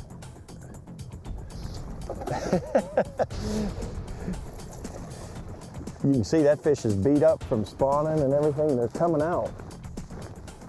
Got a horrible front, but if you look for them, that's what you can catch right there. You know, it's post spawn, and you can see, I mean, his tail is still bloody from spawning, and I've got the Series 5, you know, it's running 10 feet, and that fish just was right off the edge of this, right off this edge of this point, just outside of where he spawned. So that's what you have to do. You got to look for where those fish are coming from, and where they're going to be heading to towards the main lake, because all the bluegill and all the shad are still up there near the bank. So I'm trying to find stuff that's just outside of these spawning flats. You know, fishing any river system, it's about reading the water. And one of the best authors of that book is Art Defoe. He's going to show us how, while fishing soft plastics. It's today's In Depth.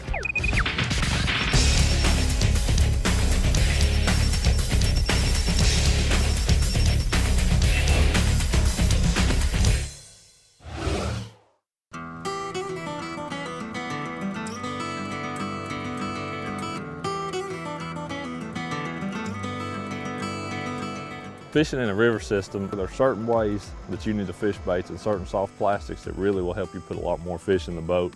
I want to show you a few different baits and ways to rig those baits today that really work for summertime smallmouth fishing, especially in a river system. Stuff to cover the top section of the water column, the middle section, as well as fishing on the bottom. I want to show you those today and break them down each one by one. The bait I've started off with this morning, and really the rig, is a double soft jerkbait rig.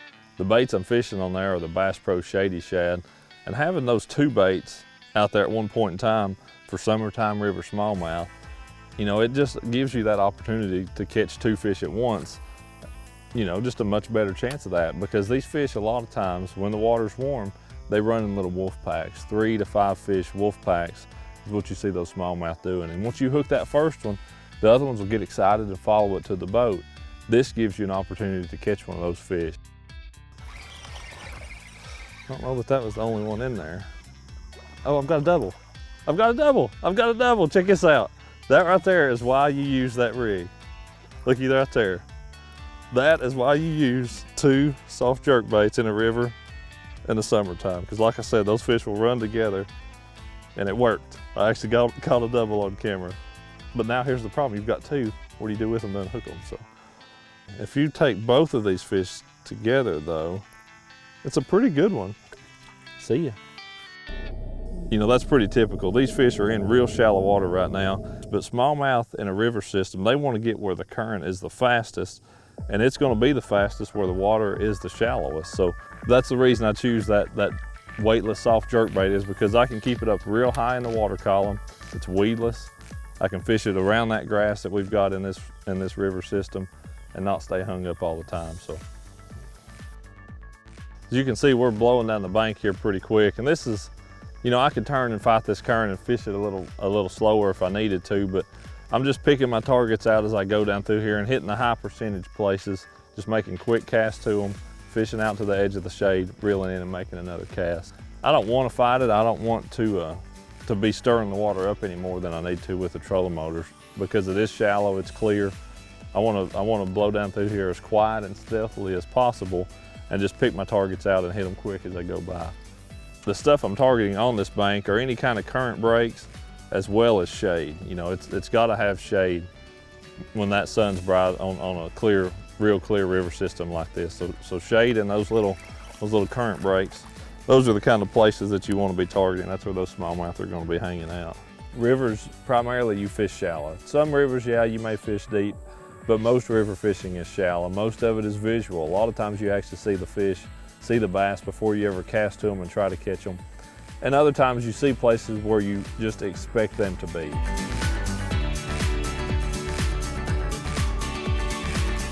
It didn't much more than hit the water, and that fish grabbed it.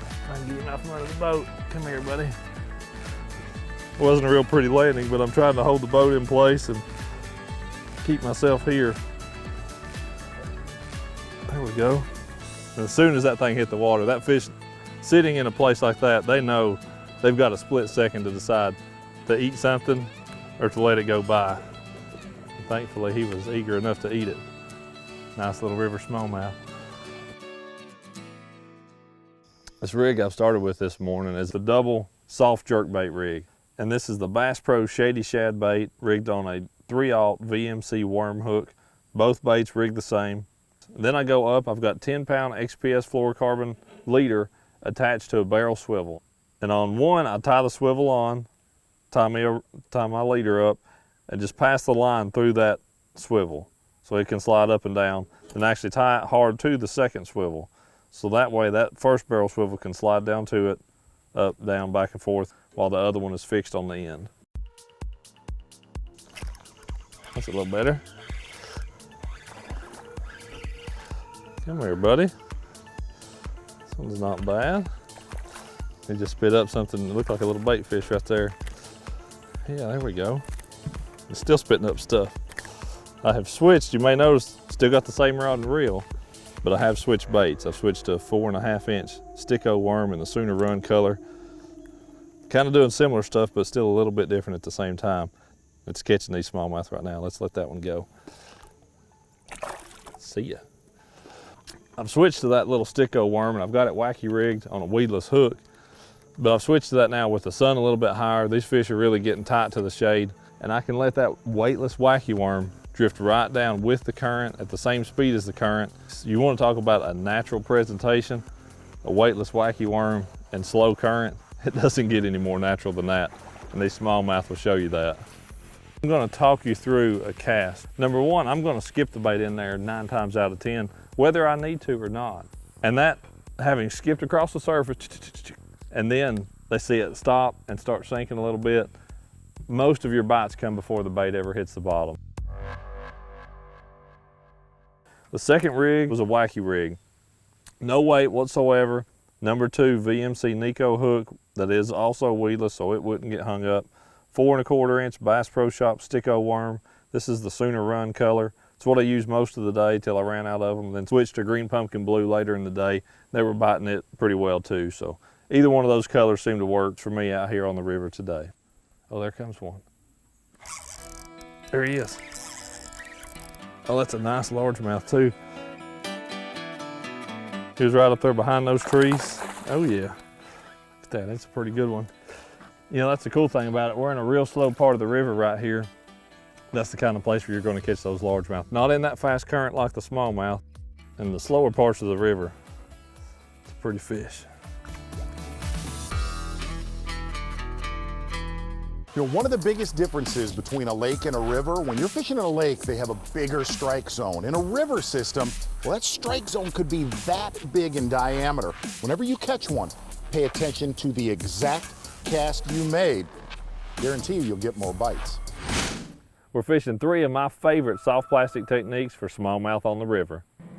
River fishing for me is so many things. So many places that I fish professionally are lakes, are dammed up reservoirs. When I go to a river, it takes me back to almost a simpler time. Man cannot make a river. That's the way I look at it. Only God can make a river. And so that part of it for me spiritually is one thing that I really feel like I'm in tune with. And river fishing for me is just, it's fun. It's the place I like to take my kids to watch them learn and see so much, and then they can throw out there and catch one as well.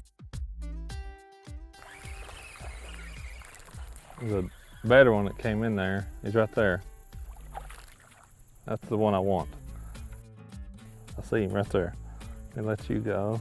I still see you.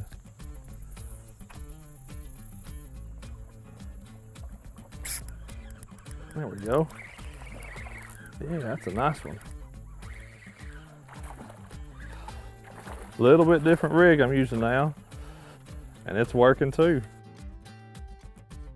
Yeah, that's a little bit better fish. You can see I've got a little bit of weight on this rig now. Using a little rugby head with a split tail Bass Pro sticko worm.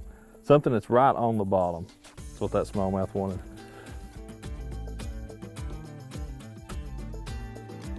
This bait that I'm using now with that little rugby head is a little bit different from the weightless wacky rig or the soft plastic jerkbait because it really stays put. Plus, it really opens the doors up. If I drop off into a hole below a shoal or something that's 4, 5, 6 feet deep, it's something I can throw in those places and actually get the bait to the bottom as well. It's a real dark smallmouth. I actually saw that fish sitting there, sitting behind a 5-gallon bucket. Oh, there's another one up there too. Of all things, there's a 5-gallon bucket. It's being a current break and those smallmouth are holding behind it. Another nice smallmouth, but it was all about putting that VMC rugby head right there on him and then it getting on the bottom. That's what they seem to be wanting right now. Fishing in a river system, one of the things you always got to keep in mind is that it's a river because it has current in it. And that's, those fish living in that current, they need a current break. Got him off of that bucket again. Slung my worm off right there. I'll reach down here and grab him. He's just a little bit bigger. He was on that split tail sticko worm. He slung it off when I was fighting him in, but that makes 2 I've caught off of that 1 bucket. It's a good current break, and those smallmouth are using it.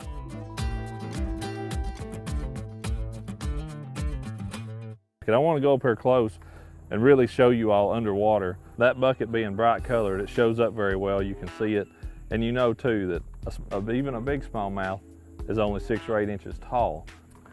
You can see my bait sitting on top of that bucket, but once I pull it up just a little bit, it starts blowing downstream, gets immediately backside of it, it'll fall straight to the bottom. That's where the current break is. That's where those smallmouth are gonna hold. Last but certainly not least that I used and I caught several fish on was a VMC rugby head jig head, 3/16 ounce, with the Bass Pro Shop split tail sticko worm in the Cali Crawl color. That's a great bait for this rig, for a Ned rig, for a lot of different finesse applications. It's a really great bait for all of those. I fished it on this because it's weedless. You can cover that hook point up, and just didn't get hung much in the wood and the rock I was fishing it around. So to sum it all up, you know, if you're fishing a river in the summertime, if you've got these 3 styles of baits rigged up, you've got you a soft plastic jerkbait for fishing in that real fast water. Then you've got the rugby head with the little split tail sticko worm on the back of it for fishing those places where the bass are keyed in on feeding on the bottom. Then for the slow water you're going to come across, having that Wacky rig sticko worm. If you've got those 3 rods laying on the deck of your tracker boat fishing on the river for the day, you're going to have a good time catching some smallmouth bass. I saw you, little buddy.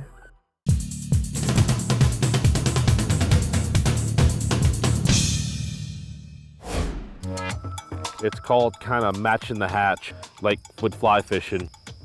I feel like the color's important, and throwing a white spinnerbait with the nickel and gold blades really imitates shad very well. And so, you know, everybody goes, well, why not 2 nickel blades or why not 2 gold blades? Well, I like having a little bit of both because it gives the fish a look at a couple of different colors and hopefully finding something that appeals to them. You know, a wacky worm is probably one of the most popular techniques in the country, and adding a little jig head, a flick shake jig head, well, it can turn your wacky worm into a wacky worm on steroids. It's today's In the Zone.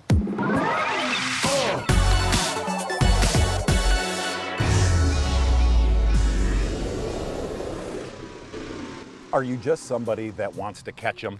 You want your family to catch them, you want your fishing partner to catch them every time you go out? Well, here's one of probably the most underutilized ways to catch fish on a straight tail worm, and that's a little flick shake jig head. They range from a 16th ounce all the way up to maybe an 1/8 ounce, and here's the beautiful thing.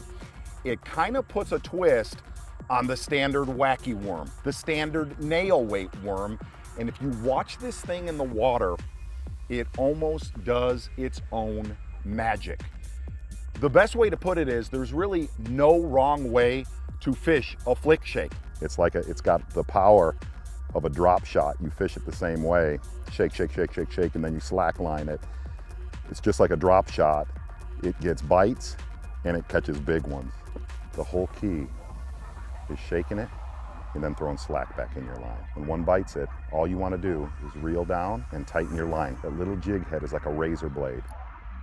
And it's a light wire hook, and if you jam them, you're either going to straighten that hook or you're going to slice them to where you'll lose them. And one of the most amazing things about a flick shake, it was one of the quietest and most powerful ways in national tournaments for like a 5-year stretch, and then it went away. It's one of those things that just kind of has drifted off. But if you want to catch more fish on a soft plastic, on a straight tail worm, fire the flick shake. Oh, look how pretty. Come there. If you ever want to find something to get a kid involved in fishing, throw that little jig head, that little worm. Look at that one. I mean, I'm talking about it, bud. Look at that. That's the bite getter. Hello everyone, and welcome to the Bass Pro Shops outdoor world here in Portage, Indiana. And just outside those doors, world-class hunting, steelhead rivers, and well, that big Lake Michigan that offers true trophy smallmouth fishing. Absolutely something you have to check out. And on today's show, when you think frog fishing, you think dirty water, shallow water, mud. Well, how about KVD, gin, clear water, and frog fishing? That's gonna be today's in-depth. Then, when you think about swim jig fishing, a lot of times you think shallow water. Well, today we're gonna show you swim jig fishing out deep as we go in the zone. But first, Odd Defo is gonna show us exactly how he fishes bridge pilings. And covering Odd Defo, well, he has won a ton of money fishing this way. Here comes Fishing in 5.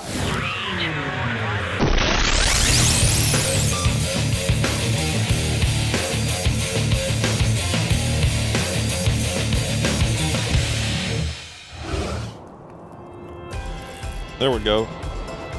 Feels like a really, oh yeah, it's a bass. He's just hooked funny. Not quite as big as I thought he was, but it's a pretty nice one. Come here, buddy. I just kind of slapped that jerkbait.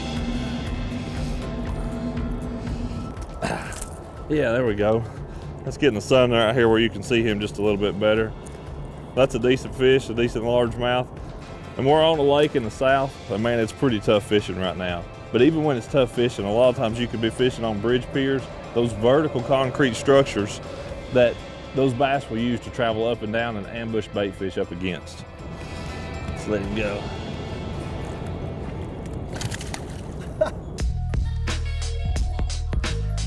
On a bridge pier like this, the fish are going to be positioned, number one, on the one that's the most upstream. That's where the most active fish are going to be.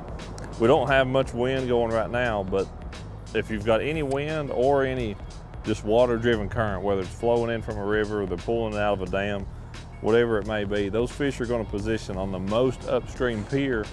Sometimes they'll be right on the front side of it, but typically they're going to be in the most upstream shade is where I'll find them the majority of the time. Wherever that current is pushing into, and then where they've got some shade, that's the ambush point that those bass are going to use. As you can see, there's several sets of bridge piers along through here. The way I'm going to fish it, I'm going to start on one end and work across to the other, because those fish sometimes will pick one particular pier that they're really on that day, and it may be a different one the next day. And it could be because that pier is next to a drop off. It could be that it's the shallowest pier or that it's the deepest pier. It's 65 feet deep right here. I'm not fishing 65 feet deep. The fish are going to be suspended somewhere down in the water column. Today, most of them have been between 6 and 10 feet deep is where they're holding. And that's due to the water temperature, the water color, and where the bait fish are set up at. Those bass are going to be holding at a level just below wherever the bait fish are set up. That's where those bass are going to be.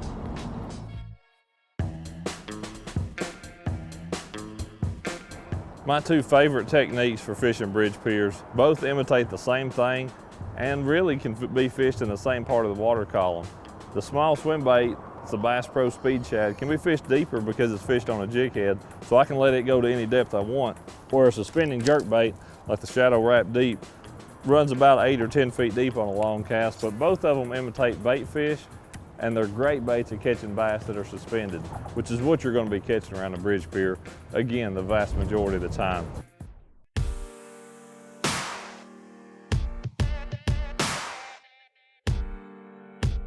One thing I've always found extremely important on bridge piers is to get your bait parallel right down the side to them. As close as you can get, the closer the better. Those bass actually use that bridge pier to pin the bait against. They'll sit up there close to them sometimes. More times than not though, they're actually sitting outside of it, but when something comes between them and the bridge pier, that's when it becomes lunch. One thing I always make sure to do is fish every angle and every side of every single bridge pier, even from multiple directions sometimes if I know there's a group of fish there. You want to show your bait to those bass from multiple angles, because what angle makes one bass bite may be the opposite angle to get the next one to bite. A lot of times you'll even see those bait fish holding right up high in the water column around those pilings in the sun or sometimes in the shade as well. From my personal experience, I've seen that bridge piers are better actually later in the day than they are first thing in the morning. And I believe that's got to do with the sun getting high and actually the amount of shade becoming less. When the sun's low, that angle's cast across a lot greater distance. Once the sun gets straight up and down, that shade area becomes more confined, therefore the bass are going to be more confined. You may have seen a round that I won in Major League Fishing competition where I was catching my fish on bridge piers. Dang, that's one of those magnum spots. But that was only in the third period. The first 2 periods, I caught my fish shallow on top water. The third period, I decided to change it up and go fish some bridge piers, and it worked out. That is a beautiful spot of bass. Let's put it back in the water. There we go. Oh, that's a nice one. That's a real good fish there. But that's the way I fish bridge piers. They're a very common structure on almost any bass lake across the country. Something you should never drive by when you're out there on the water. Nothing wrong with that fish at all. Nice quality largemouth. Off of that shadow wrap jerkbait, buddy. You wanted that thing. Okay, there we go. See ya.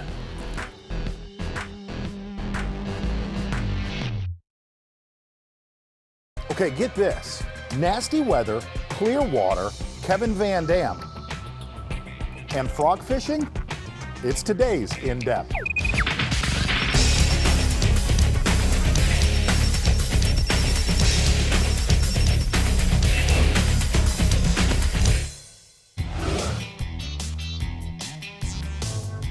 You know, I always thought that frogs were just for slop, you know, lily pads and matted grass and thick cover and things like that. But what I've learned, and basically from some of the other guys on the Bassmaster Elite Series, is that they work everywhere. There's no other bait in my tackle box that I can fish like a frog.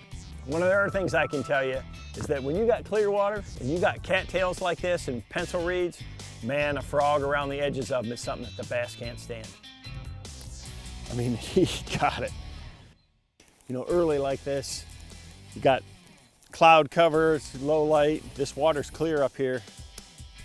You know, you can fish a lot of stuff around here, but that water's pretty shallow. You don't want to get so close to flip it and spook them. I can throw this pop and perch up there and it walks real good, and you can draw them a long ways. You know, they should be active. There's a lot of bluegill and perch around there, so you know, frog is the perfect kind of bait for this because you know, it's got so much action. You can keep it in the strike zone, and you know, I can throw it back into those holes like that and work it all the way through there. You know, I started out fishing first thing this morning, and you know, I was working a pop and perch, and typically that's my favorite bait when I'm gonna fish it in the open. It walks real good. It's got that real flat tail to it, so it really makes the back end sashay back and forth. You can chug it if you want to make noise, or again, it just will really just sit in place. So right off the bat, I had 2 or 3 just blow up on it and not even want to really try to eat it. That wasn't a little one. And that had me concerned. You know, we had a cold front go through, but the water's still warm. I thought for sure that this would be the perfect tool for today, and they made me wonder right off the bat. You think they don't want it? It's a little bit disheartening. I'm not, you know, 100% sure what's going on, but I mean, you have to listen to the fish when the way they're biting, the way they've got your bait. That's what we're looking for, is those explosive strikes on a frog where they swallow it. Let the mood of the fish dictate to you if you're using the right presentation or not. And you know, so far I'm really think I'm probably gonna have to make a change. I was already about to shift gears, and then finally, you know, I switched over to a regular sexy frog, and one ate it. And I caught him, and it was a good one. And you know, that gave me the confidence to keep throwing it for a few more minutes. Gosh, finally one got it. Look at there too. That's what you're looking for, but I mean, he ate the frog good, but the problem is I'm trying to put it together pretty quick here. And I fished like 3 of these reed points. I had one looked like this size of fish right here, blew it up 3 times and never put it in his mouth. That one got it finally. And I had 2 others roll on it, another one just pop it out of the water. So this front's got him a little bit messed up, but you know, that's what we're looking for right there. So that's one bite. You know, I mean, I'm trying to not let these fish send me the wrong route, you know, and every day you got to figure out exactly what they want to do. You know, in clear water like this, especially when it's clouds and early, you know, I like a dark, I mean, it's hard to beat a black frog all the time, But that brown is real good. Green pumpkin. You know, I like the more natural colors instead of like a white or chartreuse. You know, if you're trying to get fish to come up through a mat or something like that, you know, that's a little different. Another thing too is they come with real long legs, and I've already trimmed this a little shorter, but something I'll do too in this clear water is trim one considerably shorter like this. And what that does is it throws that drag out of balance, and it makes that frog want to even walk or stay in place even more. I had enough misses that when I finally got that first good bite, I still wasn't sure. You know, you just wonder if it's a fluke. And then when I got the second one to eat it, I knew that, you know, I would be able to get some more. If you can get two to eat the frog and swallow it like that, you know you're on the right program. That one got it. Just when I was starting to doubt myself. And a good one, and look at, he's got it all the way in his throat. That's what's so hard about bass fishing, is you just never know. I mean, so many times I've been out there, I mean, that you know, you get that clue from him. God, he had it. And you're able to run with it. And it's the right thing. But I've missed 3 in a row, and then the last 2 have just choked it, and good ones too. It's a 4-wheel drive topwater, and it's really efficient at drawing strikes. And boy, when they want it just like that, it's a lot of fun. You know, in the last 15 minutes, I've had 4 good bites, and all of them have been kind of on these rounding reed head points. So this is pencil reeds. I've had 2 bites here, and I had 2 on the cattail clump. So, you know, it seems like they're more towards the outside where the water's a little bit deeper, and a lot of times it's the exact opposite. They're kind of back in there a little more. But with these conditions, I suspected that they might be out a little bit, and they have almost 4 foot of water out of the outside edge, and they just taper back into it. So it's definitely deeper on the outside edge, and in the pockets there's a lot of weeds out in front of them, but out here it's pretty clean, so it makes a nice clean edge that they can ambush bluegills or anything on as they swim up and down it.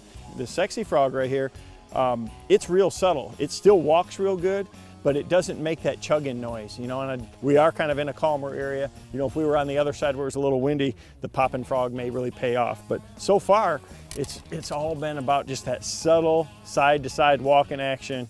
They see it, and in this clear water, they'll come a long ways to eat it. So you get to a deal like that right there, little point sticking out. I'll work it pretty quick up to there, and then slow it down. That's high percentage stuff right there. There's a perfect edge there for him to ambush that frog. Oh God.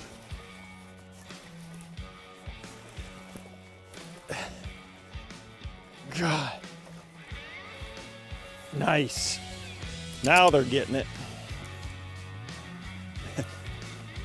And a good one, and I mean, he got it.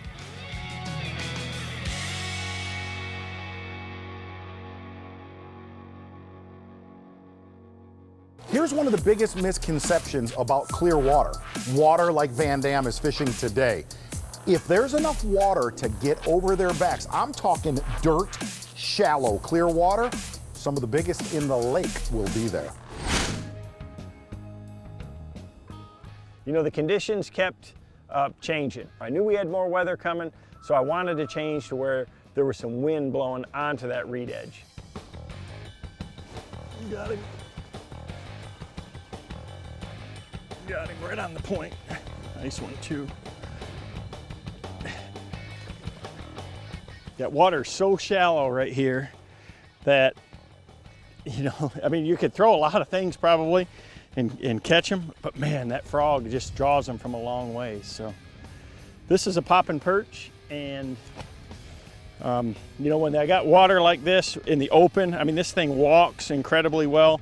It's got a kind of a flat tail. You know, most frogs have little rubber legs to them. This is a hollow-bodied, we call it a popping perch. It's got that big eye. I think that gives them a good target zone for it.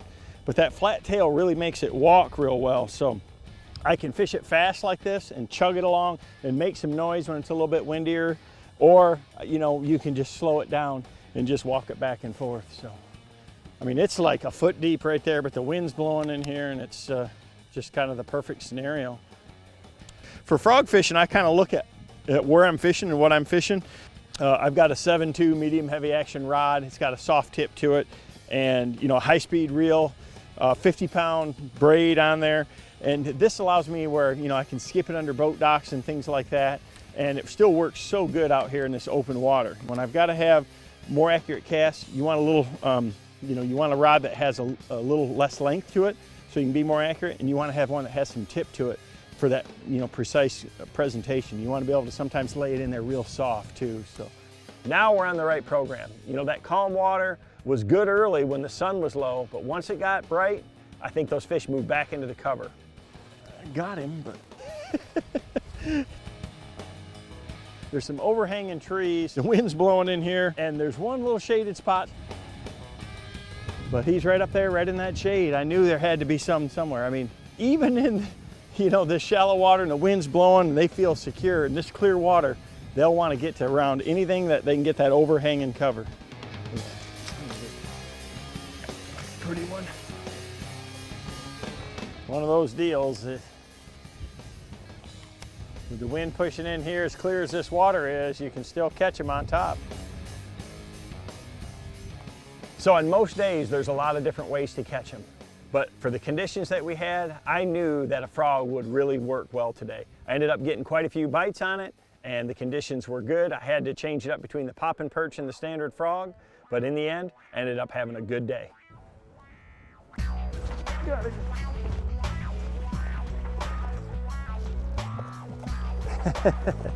And he ate it too. God. Right there in the wind, right on this little point, and you can see, I mean, he got it all the way down. That's how you want him to eat it. Under these conditions, you wouldn't necessarily think that, a poppin' perch or a frog would be the best bait to throw, but gosh dang, I mean, they're coming up and biting it. You can throw it up there in the shallow, you can skip it through the reeds, and you can just do all of it.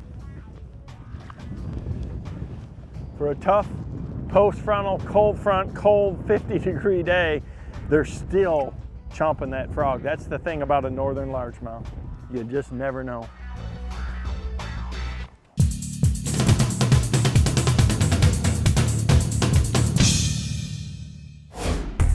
One thing I always think about is the current coming through any given body of water. For that wind on Kentucky Lake, there's a lot of current in that thing. That's just a big giant river. And I want to present my bait with it and against it. I'm going to always try to think about that, how I think those fish are positioned. They're always going to be facing up current, and I want to bring my bait naturally right to them. But there's times I might want to bring it across them or against them. Always think about your angles. Think about the way the current is coming through the given body of water, and try to present your bait different angles every time and every spot you go to.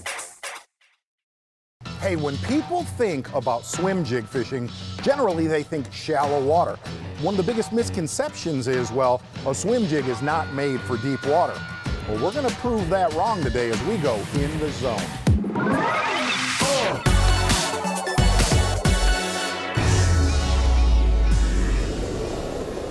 Hey gang, in the last 10 years, one of the most popular shallow water lures is a standard swim jig. And if you read that same article and watch that same television show where guys say, use it in 55 to 65 degree water, that's when it shines. Well, it gets a ton of bites then, and really what a swim jig is, it's a spinnerbait without the blade. You throw it out and you reel it in. But I want you to forget that it's a warm water, shallow water bait. They're loaded right there, bud. Get up in here. And that's the main thing I can tell you whenever you're swim jigging. A lot of times what has always been said about a swim jig, 55 degrees and up, 3 foot of water and less. Don't pay attention to that. A swim jig catches them in the coldest of water and the deepest of water. Oh my gosh, I'm a disaster right now. In the last few years, some of the best pros in the country have taken swim jigs in deeper water. I'm talking 10, 20, 30 feet of water, changing their trailers, taking that cross-style trailer off and putting on a little swim bait on the back of that. And here's the beauty of a swim jig. A swim jig could catch them in the coldest of water, the deepest of water, but it's all about cadence. So this year, when you go out fishing and you're throwing a swim jig up shallow, don't be scared to go out deep. Oh, I hear you.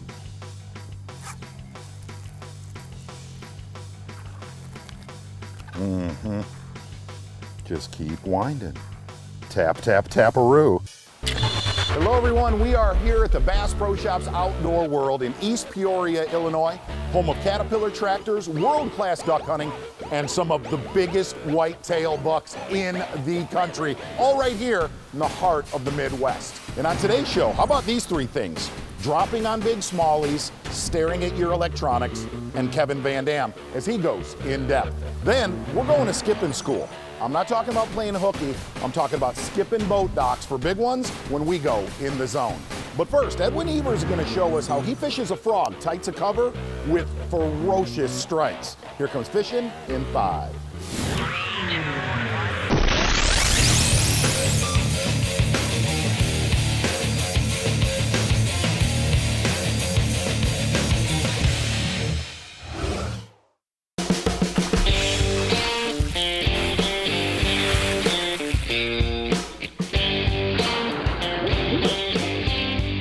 I love fishing a frog in open water really quick as a search tool. You know, sometimes I've had tournaments where they don't actually get the frog, but they'll show me where they're at.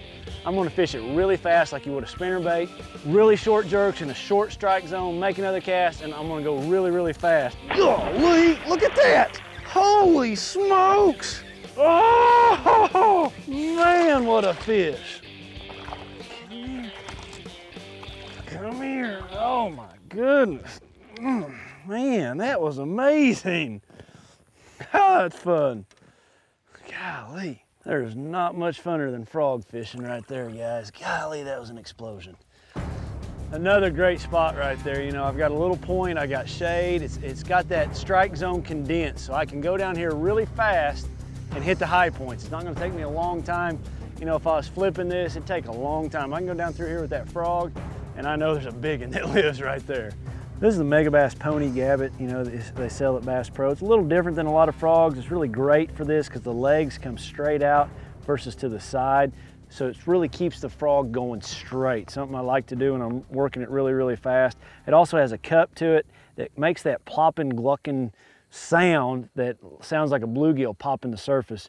I just like to choose, you know, bluegill colored style baits, frog colored style baits. This one works really, really well for me.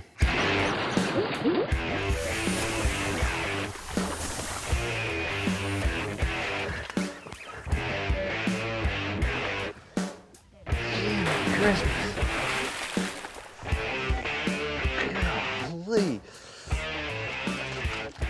That frog is such a great search bait. You know, you can just cover so much water when you got those little bitty strike zones, you know, and I'm just hitting little key spots with it. Oh, wow, what a fish. What a fish. Oh, thanks, buddy.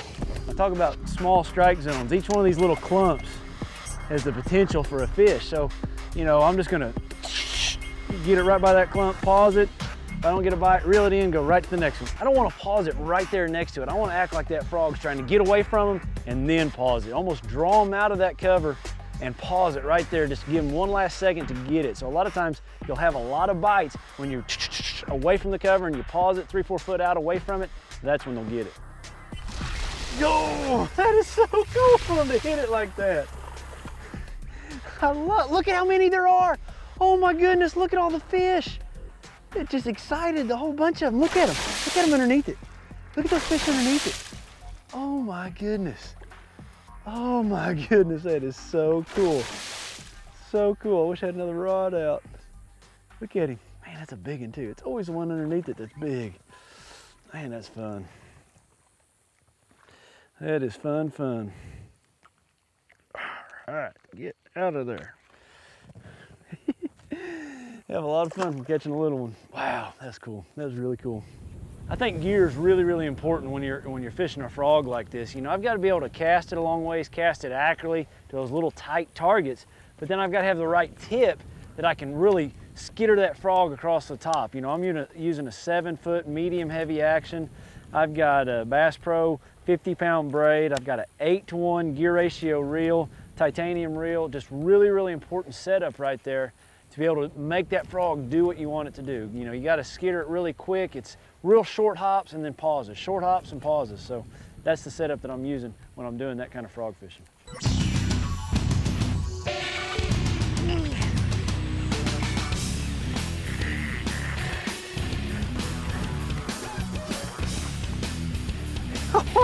That is so much fun.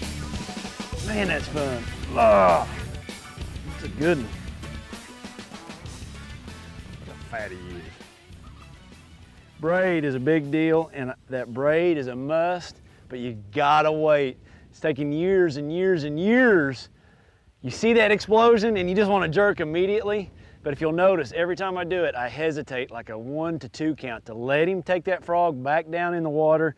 And that's a really important thing to do. It's really hard to do, but it's really, really important to do. You know, this frog technique, I've seen it work in 56, 58 degree water in the early spring, all the way through spring, summer, on into the fall, back until that water hits the mid 50s. So, you know, you may slow that frog down when you're in the 50s, but when that water's in the 60s, the 70s, the 80s, you know, especially 70s and 80s, I really get that frog to moving. And just remember, you can never outreel a bass with any lure, no matter what it is. Reading electronics and dropping on fish, literally looking at them on a graph, it's art and skill. Kevin Van Dam is going to use both of those, staring at his electronics as he goes in depth.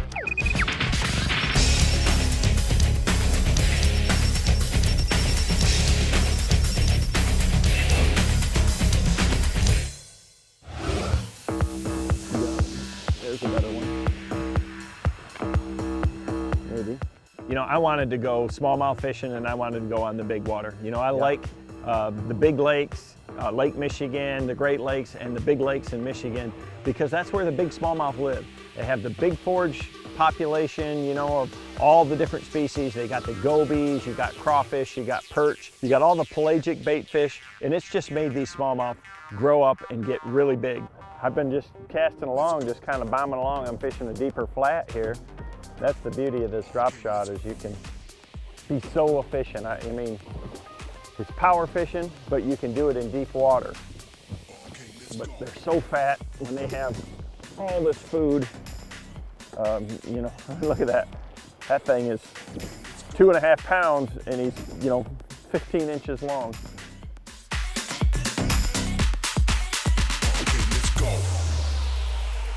So I'm just bombing around and trying to find where these fish are at. Right now I'm on a deep flat, and we'll talk a little more about the structural elements of what these Great Lakes smallmouth look for. You know, a lot of it's bottom composition, but a lot of it is too, is it's different subtle depth changes. So we're gonna try to figure out exactly what they're on today, and hopefully we can catch some good ones. There's one. Gosh, that one's pulling. Yeah. One of the reasons why I love a heavy drop shot. You can get away with a lot heavier weight. You know, I've got a 1/2 ounce tungsten weight on there. It gets to the bottom real quick, and you know, you can cover a ton of water. Be patient. I would have thought he was just solid junk. They're so thick. You know, they've got gobies, they got crawfish, they eat a lot of perch. And that's one of the real challenges with, you know, fishing for them, is figuring out what food source they're on at the time, because all of them inhabit different areas, and you got to be in the right area where the fish are feeding. And when you find that area, you can have a lot of fun. You know, we started out this morning and, you know, the wind was blowing pretty hard, and with all the clouds, it's really hard to see. I mean, I was really focused on my electronics, and I started off pretty slow. You know, I caught a few small ones early, dropping on them, seeing them on the graph, dropping down there and catching them. But I knew it's just a matter of you got to cover enough water to find where the groups of smallmouth are going to be at. You know, a lot of days, because this water's so clear, you can see the edges that you want to fish. You can see some dark spots out on these flats. You can see some light spots. But on a day like today, I really can't see. You know, I know this area. It's a big point that has a shallower flat. And basically what I'm trying to do is fish down the whole thing where it goes from a steep break and the contour lines are real close together to where it kind of flattens out and blends in this shallower bay right here.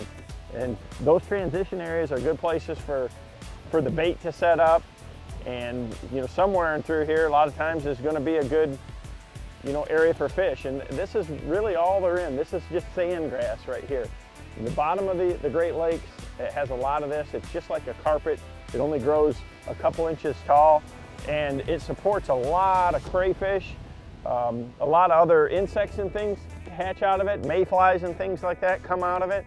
And it's the best habitat that they have. And they'll just cruise around covering those sandgrass patches, and in between it is clean bottom. You know, it's either hard sand or marl or whatever it is, and you know, they're going to be wherever the food's at the given time. A lot of the fish that we catch with this pattern and this technique are fish that you actually see on the graph and drop down. So I'm constantly watching that depth finder screen. You know, I carry a lot of different colors of my drop shot baits, but I try to keep it pretty simple. The one thing I'm going to tell you is really look at the sky conditions and the water clarity in picking the colors. You know, if you know what the fish are feeding on, you know, a lot of times it's great to match the hatch if you know right where they're sitting. You know, the most natural looking bait is going to get the most bites. But like today, I'm having to cover a ton of water and try to find these fish. I want something that's going to be visible. So, you know, with the cloud cover and the wind, even though the water's clear, I know that darker color, that morning dawn, is going to be very visible. It's going to silhouette well, and they're going to be able to see it from a good distance. Now, when it's brighter conditions out, I think it's really the opposite. I want to get something that's really visible from a distance. So my favorite colors for sure is something with a lot of chartreuse in it. You know, this chartreuse glimmer dream shot or chartreuse sexy shad is a fantastic color. It's very, very visible. That chartreuse stands out from a long ways, and they will run over there and bite it. And then there's always the standbys. You know, anything that's watermelon, green pumpkin, that's natural colored, that blends in with the bottom, it's going to be a good drop shot bait. But if I can get something that's a little more visible, I want to show it to them first because I can catch them that much quicker and cover that much more water. Solid.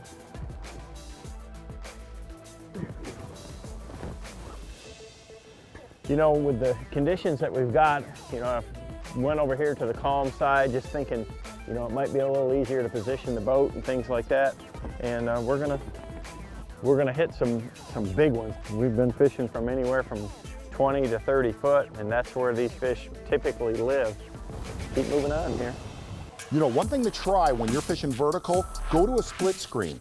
The right screen is going to show you from the top of the water column all the way to the bottom, but the left side of the screen is going to show you really what you're looking for is that bottom 10 to 15 feet. I guarantee you it's going to show you a lot more fish.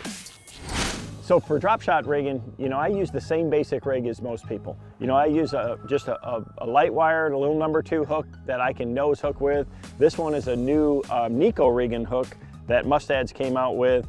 And, you know, it's just a really sharp, small hook that allows me to nose hook a bait, or I can wacky rig with it real well. So it's a really good hook, but a standard about a #2 drop shot hook works good on these type of bait. And then I put a little barrel swivel, this little black barrel swivel. I put it about 2 feet up the line. It's something that you have to be a little bit careful so you don't reel it into your rod tip every time. But I love that little swivel. It keeps all that twist out of there, and I can fish all day long without getting any tangles or having any issues at all with it. So I tie my hook on the same way everybody else does, is with a Palomar knot. I'll use a lot of extra line so I can get a long leader. When I'm smallmouth fishing, especially in clear water, I like a longer leader. You know, if you're fishing vertical, this thing is 2 foot off the bottom. But when you're making a long cast, you know, that weight's down here on the bottom, and this is keeping it much closer to the bottom, even with that long leader. So, you know, it's gonna sink real fast, but it's up there where it's visible to the fish. Just a standard Strike King tungsten drop shot weight, you know, 3/8 is a minimum, 1/2 ounce is my favorite, and I'll even go up to a 3/4, you know, just depends on the depth that I'm fishing. Today we were fishing, you know, basically in that 20 to 30 foot zone, so I was using a 1/2 ounce weight. It's all about getting that bait down in the strike zone, showing it to them. These fish roam so much, you gotta cover a ton of water. That's typically how this works, is you fish, and then you finally get into an area where they're at.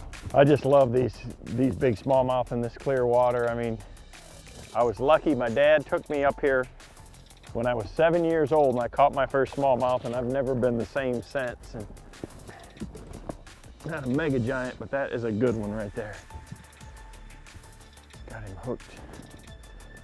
Perfect right there in the mouth. Now we're getting someplace. There's a solid one. And just look at the bellies, you know, it's early fall and they're feeding up for winter.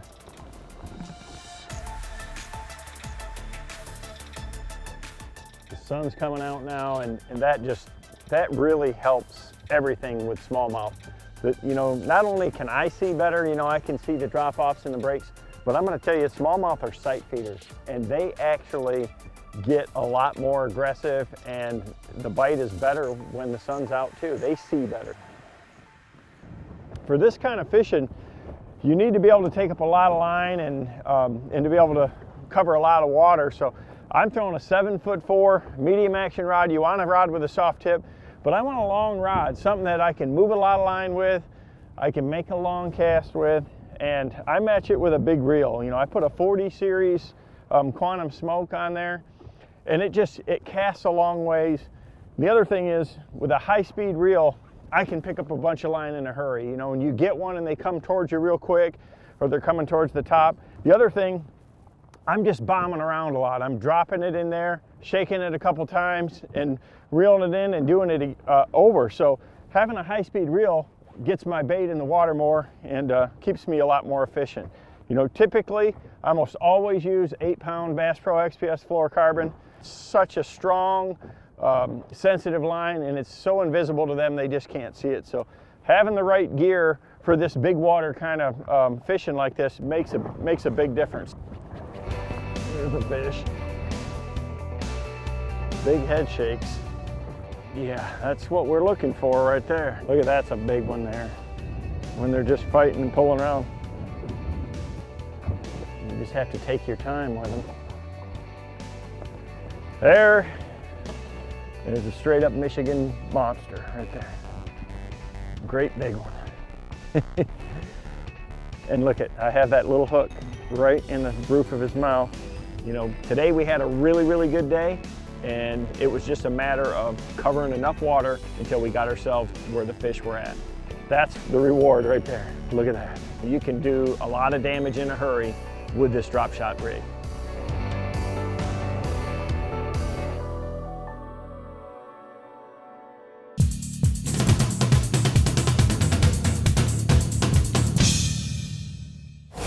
Hey, here's a fast fact for you. One of the most troubling things is putting line on your reel and getting a lot of line twist. I'm gonna show you guys something that's gonna eliminate that. Get your line tied on your spool and drop it in the water and spool your line just like that. It's gonna come off clean, and it's also gonna be lubricated. And also, you're gonna be able to get it on there without line twist. Now, one of the biggest tips is, once you get it full and you've got it all the way to the top, be ready to grab it, because your line will sink on you. But as long as you're reeling, it's gonna stay at the top. Let's go get out on the water. Hey, if there's one thing you need to learn as a bass fisherman, it is skipping boat docks. In fact, here's a few tips that'll make you a little bit more accurate next year. It's time to go in the zone.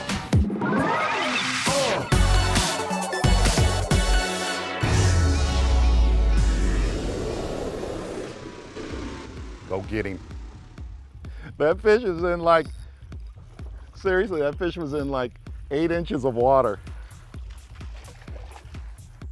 You know, one of the questions we probably get more than anything is, I want to learn how to skip boat docks, because, well, bass live on boat docks all over the country. Really start with 3 general rules. The whole name of the game in the 3-step dock skipping program, number 1, if you're right-handed, go in a clockwise position on a lake to make that skip. If you're left-handed, go at boat docks in a counterclockwise position. You'll be more efficient and be able to get the glide under the dock. The other thing is, if you're just learning, grab a spinning rod and use lighter lures. Use a soft plastic stick bait. Use a real light tube jig like this. The reason why, you don't want to come out like the drummer from Van Halen, because the dock owners don't want to hear you learning how to skip boat dock. And finally, the final step of the 3-prong process, just roll your wrist and it'll go right under. If you try to jam it up there as hard as you can, you will completely lose accuracy. Just pretend you're skipping a stone. You're just skipping a stone. Don't use your whole arm and Nolan Ryan it under a dock. Elbow to wrist and slide it up under. Those 3 rules, you're gonna catch more fish on dock.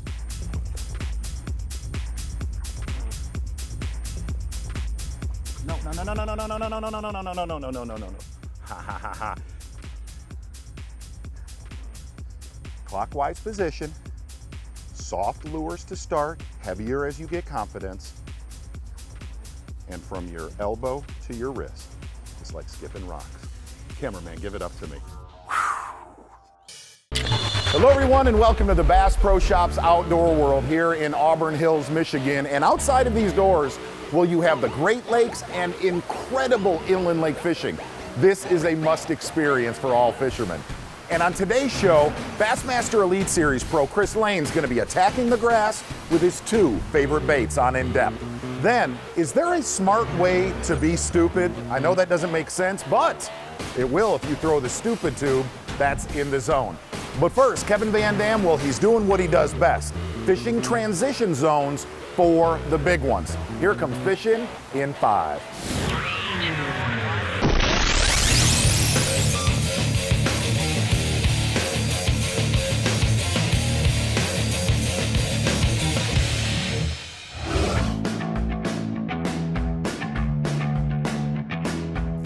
There we go.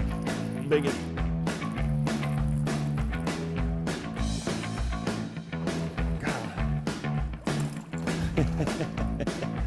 He wasn't very deep.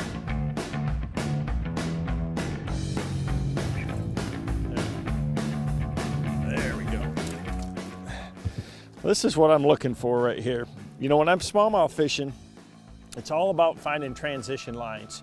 You know, on these clear water lakes up here in Michigan where I live, you know, they love to find some type of transition. So, you know, it can be a drop off, but a lot of times it's a bottom composition change. And you can kind of look out here and see that this area right here, it's got a sand weed area, and that's what they like. It's something where there's a bottom composition change and they can get there and hunt for crawfish or perch or whatever.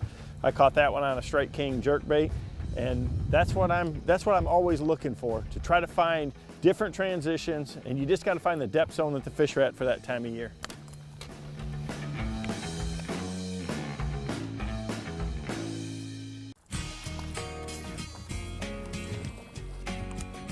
This transition line right here is really obvious, you know, and it's so important to have good polarized glasses for this kind of, this kind of fishing. But some of them are not, ones that you can see with your eyes, and you have to find with your electronics. A lot of times I'll fish where the deeper water, the tight lines on my map come together with a flat, things like that. And it can have a depth change to it, and sometimes it doesn't. All these lakes have a lot of glacial traits to them. So sometimes it's rock to sand, or it's gravel, or it can be a weed edge even. But any of those composition changes like that are gonna hold and draw bait and crawfish, and that's what the smallmouth are looking for.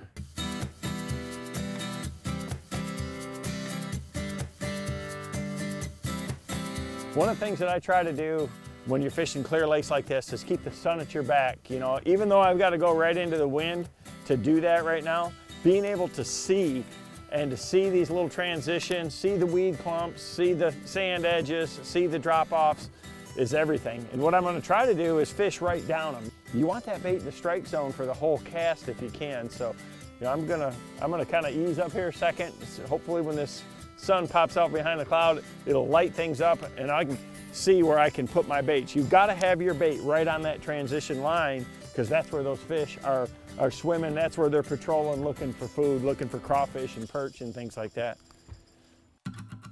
There's one. Oh, that's a good one. That is a good one. Yeah, another good one. You know, I've been kind of mixing it up with, you know, a jerkbait and a swim bait, you know, but you can fish any type of lure on this. I mean, you can Carolina rig edges like this. You can drop shot.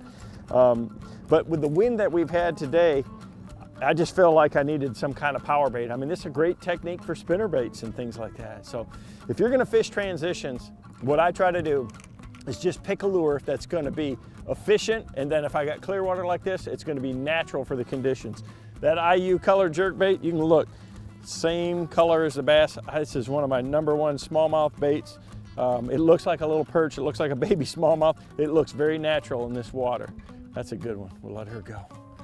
That is a pretty one.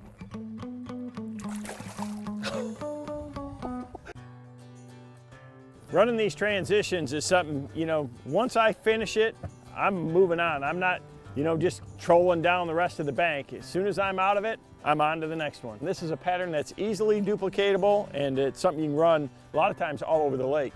You know, this is the perfect place to kind of let it rest for maybe an hour or so, and then come back and make another pass right down through it again.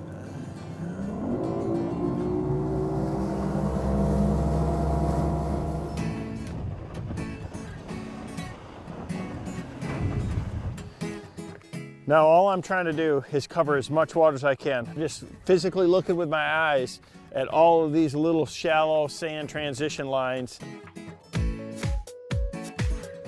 There's one, good one. Biggin. Biggin.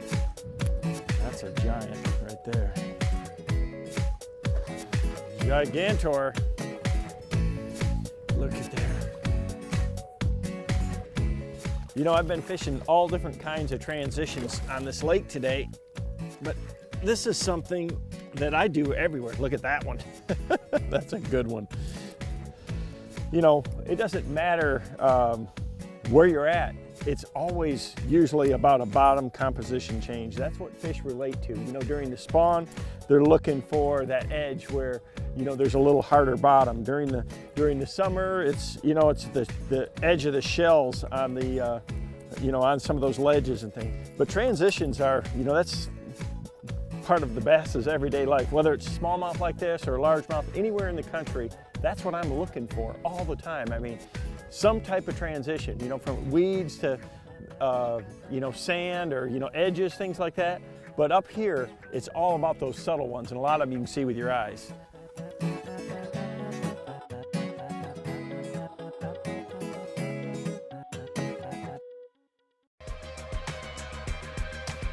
You know, it's no secret that Chris Lane, well, he is one of the best fishermen in vegetation on planet Earth. But really, the key is knowing those little areas they live in. That's today's In Depth.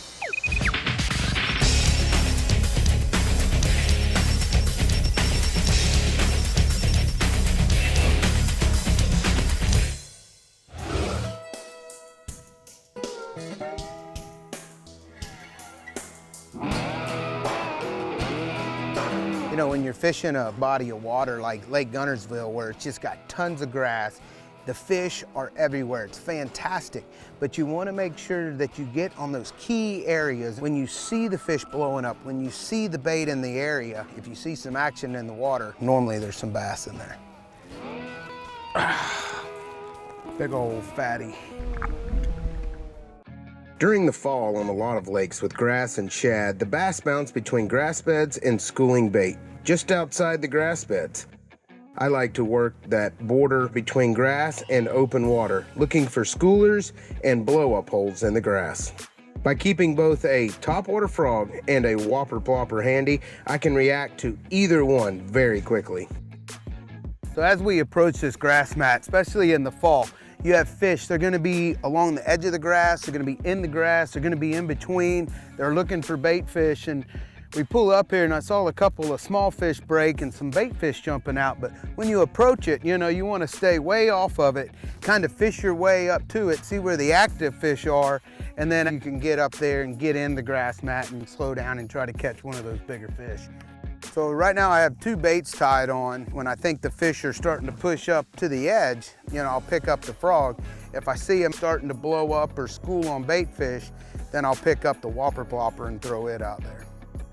And if you can look at this grass right here, you can see the wind's kind of blowing in here. This grass is laid over a little bit. It's all pushing in towards that grass edge. So those fish should be right up on the edge right now, and those bait fish will start to ease up around those edges, and that's where those fish want to ambush. Oh. Yeah, I didn't set the hook that time, and the fish thinks that that bait is wounded, and that's I just waited on him.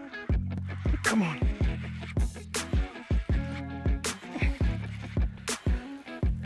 Look at that. Big old fat, healthy grass fish on a frog, you know.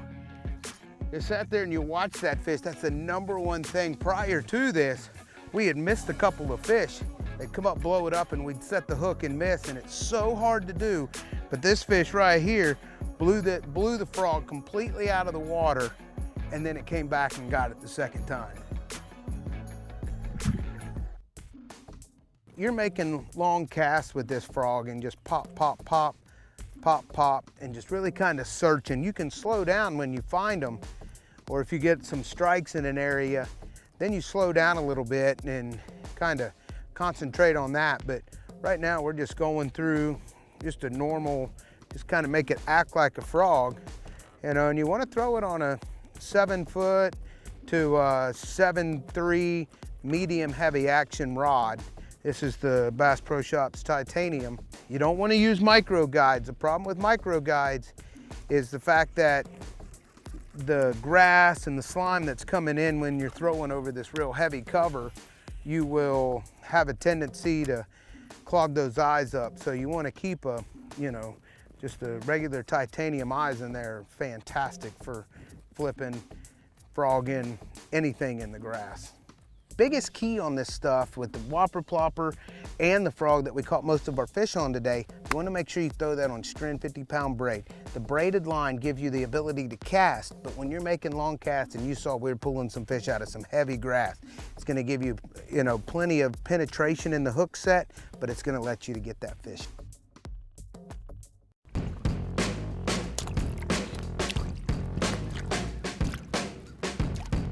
Yeah, this is a snag-proof frog. We have a white one and a brown one. I like to cut the legs a little bit. I like to see what the fish are eating on. If they're eating on shad right along the edge of the grass, then I'm gonna throw the white one, something to imitate it, to where if they're feeding on bluegill or brim, I'm gonna throw a black one or a different color, a darker color back in there, trying to match the hatch. You're trying to get those fish to see what the bait fish come in, and they get up in top of the grass and they get tangled up in there, and then that's when the bass ambush them. So you want to, you know, kind of imitate that a little bit. And those fish see it, and then when the sun's really high, they'll come up and then they'll just eat. They don't even know what it is up there. They just come up and engulf that thing.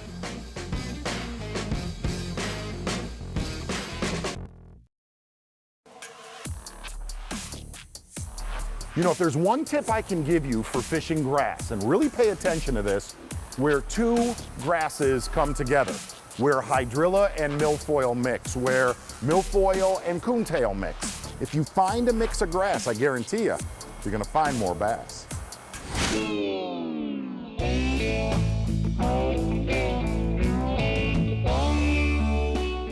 We're fishing the grass edges with frogs and topwater like the whopper plopper. We've had plenty of blow-ups in the grass, but the whopper plopper and topwater is fixing to get really exciting. You know, I've been sitting here fishing and we've had some really good blow-ups. And we've seen some fish blowing up, but we just haven't had that full commitment. It's like I'm gonna change from white probably to black or brown or a darker color, because the fish they might be eating in here might be the brim, might be the bluegill, and they might be wanting to eat that a little bit more. So we're gonna change colors and see if we can get something done.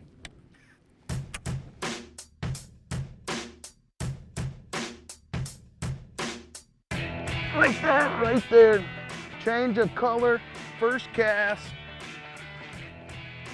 Fish just came up and engulfed it.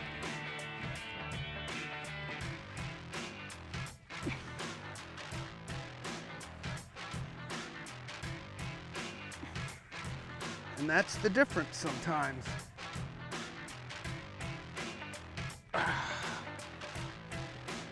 He got all the grass off by himself.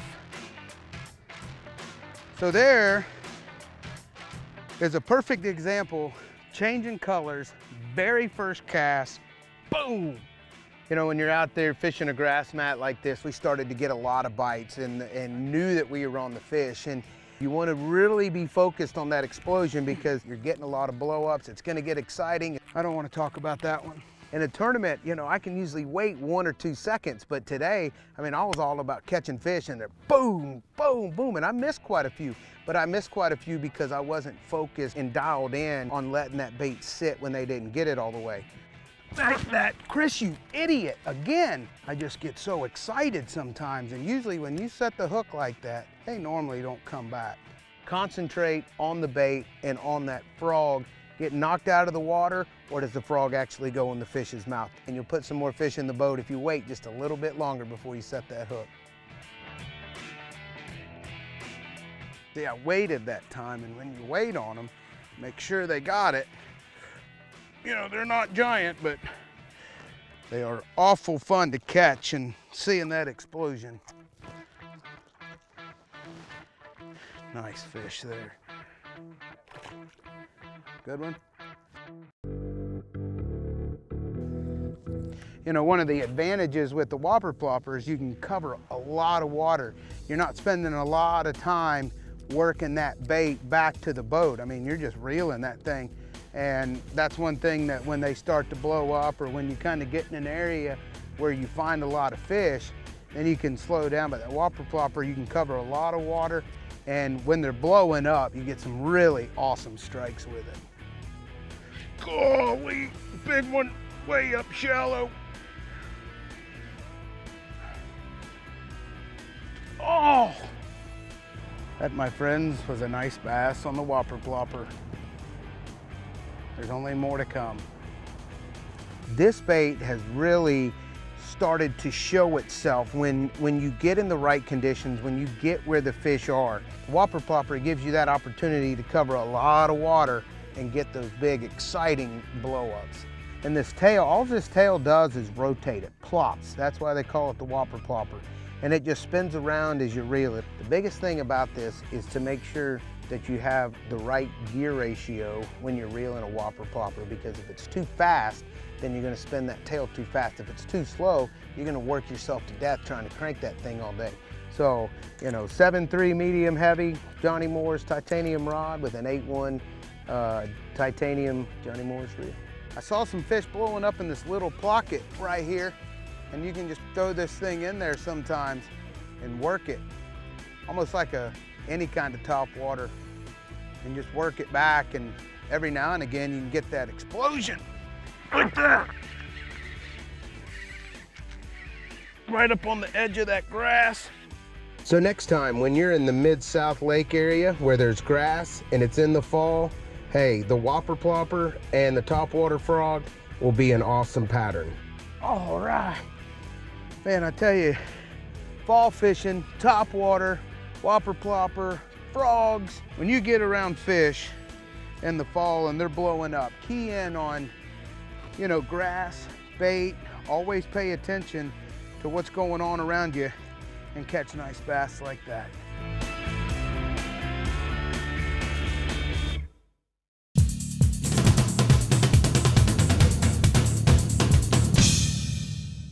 Here's a fast fact for you. I love round bend hooks on my jerkbait. I think it's very, very important because especially with smallmouth bass and largemouth bass also, they will slap at the bait a lot. They don't try to eat it, they'll just run up and hit it with their mouth closed. And if you've got a hook that turns in and doesn't connect with them, a round bend will stick them anywhere else. Also a red hook in the front. I like the Bleeding Bait Daiichi Red Treble. I put that in the front of my jerkbait and the fish will eat the bait and get it in their mouth a whole lot better, and you'll land more fish that way. Hey, do you want to give your tube fishing a different action? In fact, let's give your tube fishing a stupid action. That's today's In the Zone.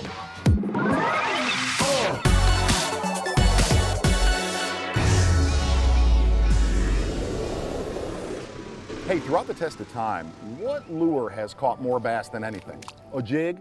A crankbait? How about just an open hook tube jig? But here's the problem. In open hook tube, you can't throw it in heavy, heavy rock, heavy wood. Well, that's where my friend the Stupid Tube comes in. And if you're sitting in the Midwest right now, you're saying, Stupid Tube has been around for decades, but it's never left that region a whole bunch.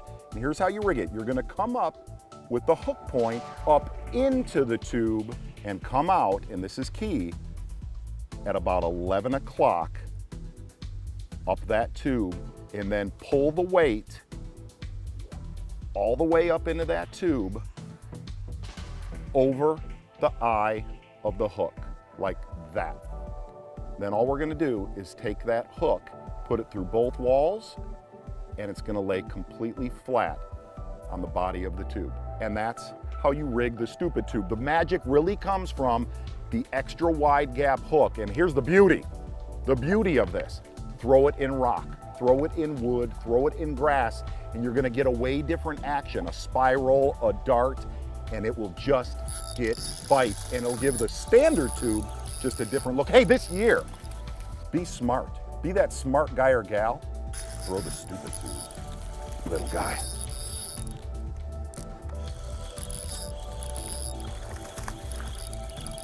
The reason you call it a Stupid Tube, it looks so stupid in the water.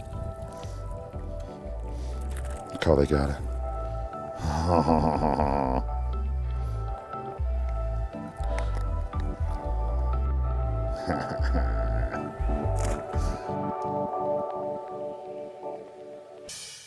Hello everyone, and welcome to the Bass Pro Shops Outdoor World here in Rossford, Ohio, home of the Maumee River, Lake Erie, and the biggest walleye on planet Earth. You want to catch a trophy, this is where you come. And on today's show, fishing jerkbaits over submerged grass. Randy Howell's going to show us how it's done, Oneida Lake style.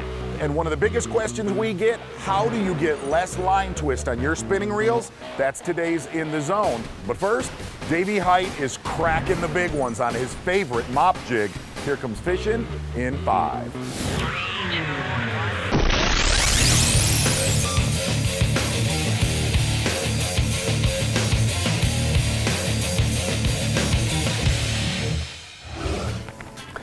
What I want to do today is just a little lesson on fishing mop jigs. I've been fishing them for a long time, and they've been really, really good to me, and it's one thing that's been overlooked. There's been a couple Bassmaster Classics won on mop jigs, and I've won tournaments. It's been a staple of my career through the years. So I'm going to talk about several different ways that I fish a mop jig on the bottom, and I do different things with the jig on the bottom. Then also swimming a mop jig. I do that a lot. I change the trailer. I fish it a little differently when those fish are up in the water column. We're gonna do both of those. I use a lot of different trailers when I'm fishing mop jigs. This is something that I use a lot. It's a flapping hog. I shorten it up about like so. Hook it right in the middle. And the cool thing about the mop jig, in the water, this living rubber just moves and it has action even when the bait's sitting there. So when this bait's sitting on the bottom, it's at about that much angle. These tend to hold up, and when you pull it through the water, they swim. So it sits just about like that, although this would be more up, like a crawfish in a defensive position. I fish a mop jig several different ways, and I'm gonna talk about all of them, but the first one I wanna talk about is how I fish it most often. I'm throwing this jig right now around trees, wood, that sort of thing, and I'm fishing it on the bottom. And what you wanna do is, whether you're fishing rock or these cypress tree roots, whatever it is that you're fishing on the bottom, you want to keep contact with it. But what I like to do with this particular mop jig is have it on the bottom, and I've got controlled slack. I've got a little bow in my line, and I just pop it to just give it a little flare. The skirt, the living rubber skirt, just really flares more than silicone. Once I feel the roots, in this case, it may be rock, it could be sand, it could be grass, depending on, there's one right there. Oh, good look. Oh my gosh, it's a monster. Oh my gosh. Oh my gosh. Get in here. Get in here. I was describing exactly how I fish a mop jig, and there's a big old mop jig pig.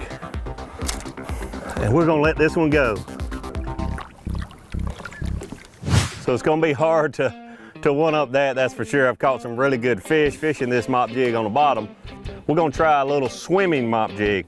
First thing I do is change the trailer. Got a double tail trailer here. And the big difference is when you're fishing that jig on the bottom, most of the time I want a trailer that will glide, not one that swims. But when I'm swimming it, hence swimming jig, I want one that swims and makes a vibration in the water. Put a little chartreuse on the tail because we're trying to imitate bluegill swimming around these fish. A lot of them are spawning and they don't like bluegill around their bed. So just like that, 4-inch hula grub. Rig it straight on here, come out. There you go.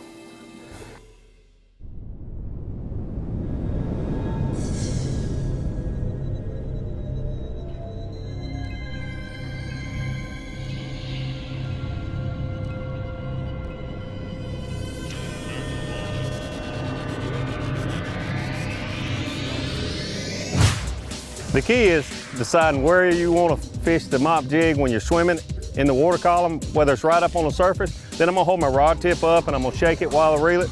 In this case, I want the bait down in the water a little more. So I'm gonna hold my rod tip down. I'm gonna reel it along steady, about like a spinnerbait, and then just give it a kick. Just about 3 little kicks with the rod tip every 6 or 7 turns of the handle. I know what a lot of you are asking yourself.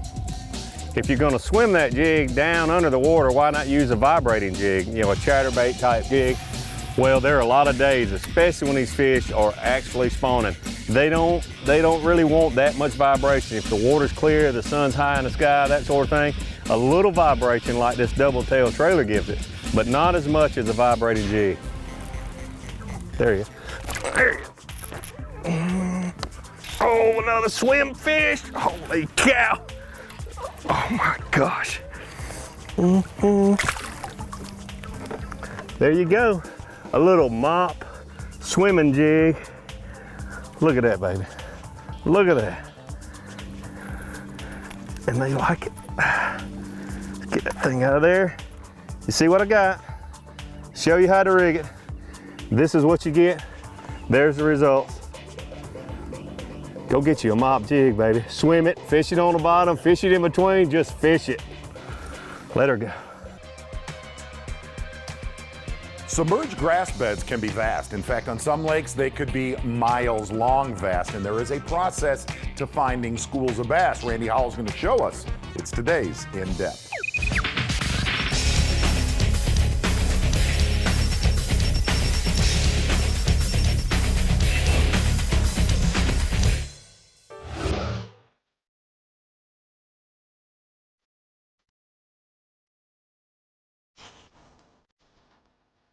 Man, you can't beat a beautiful morning sunrise like that up north. Nice and cool this morning. Slick, calm. Jerkbait time. I know they're gonna be biting. There he is. Oh, big one. That's a good one. Yes, sir. This is what you come up north for right here, boys. First thing this morning. Just left 2 Bassmaster tournaments. Watch this dude come up and jump. Oh, that's a big one. Well, jerkbait fishing in the north with smallmouth is just One of my favorite techniques because of the excitement of the rush of jerking that jerk bait really fast, and all of a sudden it just stops and almost takes the rod out of your hand, and you see them jump 3 foot in the air and the fight is on, and man, that's the adrenaline rush that a fisherman loves, is catching a big smallmouth. We stopped here at my favorite lake, Lake Oneida, in July, do a little jerk bait fishing. You gotta be real careful when you pull them with a jerk bait. Trying to get them under the belly like that. See that? Just relax.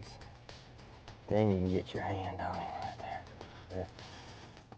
Oh, table rock shad. You don't have to throw table rock shad at table rock. You can throw it up north because the smallmouth like it. All right, buddy. Don't tell your friends. I'm coming back for them. Man, that was awesome. I love jerkbait fishing, and guys, today I'm going to try to show you how I find smallmouth in the north with a jerkbait. It's not just a wintertime technique in the south. It is an all-around, all-year technique, different things, different ways you do it, and I'm going to try to show you all the little keys to help you catch fish just like I do. And I love Lake Oneida. I've won a Bassmaster event here, and I've had several good finishes, so it's been a real good lake for me. And I like it because it's a power fishing lake, and it's flat and shallow, and the smallmouth like to stay on these grass edges, and that's why I like to come up and rip this Livingston jerkbait and throw these topwater baits around these grass beds out in the middle of the lake on these shoals, and that's how you can find big smallmouth. You don't have to be out there drop shotting to catch the big ones. You just throw that jerkbait on the grass and you can catch them. When I come up to these northern lakes in the summer, I like to find grass flats, big flats or shoals. A lot of times they're easy to find on your Lowrance electronics with a map, because the danger buoys or shoal buoys, hazard buoys, stuff like that. So you can find those areas that are anywhere from 6 to really 12 to 15 feet deep, and that's what we're looking for to catch those big smallmouth. So what it looks like out here underwater, if you can picture, what I look for is these grass bed areas that have a grass line, but also the grass lines here have hard spots in them. So you want to find those holes, or those big bare spots. If you can imagine, the fish is sitting in that hole and the grass line is out here, and then it breaks up and there's a gap. And that fish sits in that gap and he just kind of swims on the edge of that grass looking up, and when that jerkbait comes over, he shoots up and gets it. And if I get a bite just like that, reach down and punch a waypoint on your Lowrance, you can come back to it sometimes, multiple times. There'll be a dozen fish in one spot and you can catch 1 or 2 each time, and that's what tournament fishing's all about. Oh, there he is. Oh, that's a good school of them right here, I think. One little sweet spot right here. Just like I said before, when you catch a fish, punch that waypoint in on your Lowrance, just like I just did, and I just found me a spot right here, and that's 3 fish I've caught in that exact same spot. Ooh, look at him jump. And casting distance is huge out here, and you see every one of these fish I'm getting is hitting it on a long cast, and that's why it's so important to get your bait way out there away from the fish. There we go. Nice one. Not a big one, but a nice one. Every one of them's nice. I'm gonna take these all day because they hit it really hard and they pull really hard. Pound for pound, a smallmouth will outpull a largemouth every day. I cast extremely far every time with my jerkbait, and it's real important because not only are you trying to get it way away from the boat so the fish have no idea you're there, but you're also trying to get the bait down in an area where you can get that jerk, jerk, pause cadence to get it go side to side. And the further you cast it away from the boat, the longer distance you have to cover that area, and you can draw more fish in from those holes in the grass. Because on a long cast, you might pass over 2 or 3 big spots in the grass to have that hard bottom, and that gives you more chances to get a bite. Jerkbaits have typically not been easy baits to cast over years. The Livingston 121C has a weight transfer in it, so the ball rolls to the back of this bait and helps it go further.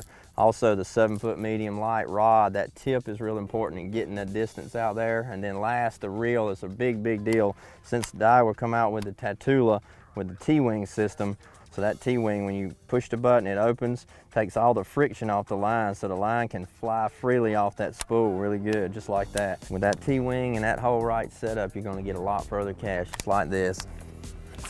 heavier line is really better because you don't want the jerkbait to go down too deep. So I start typically with 12-pound fluorocarbon line.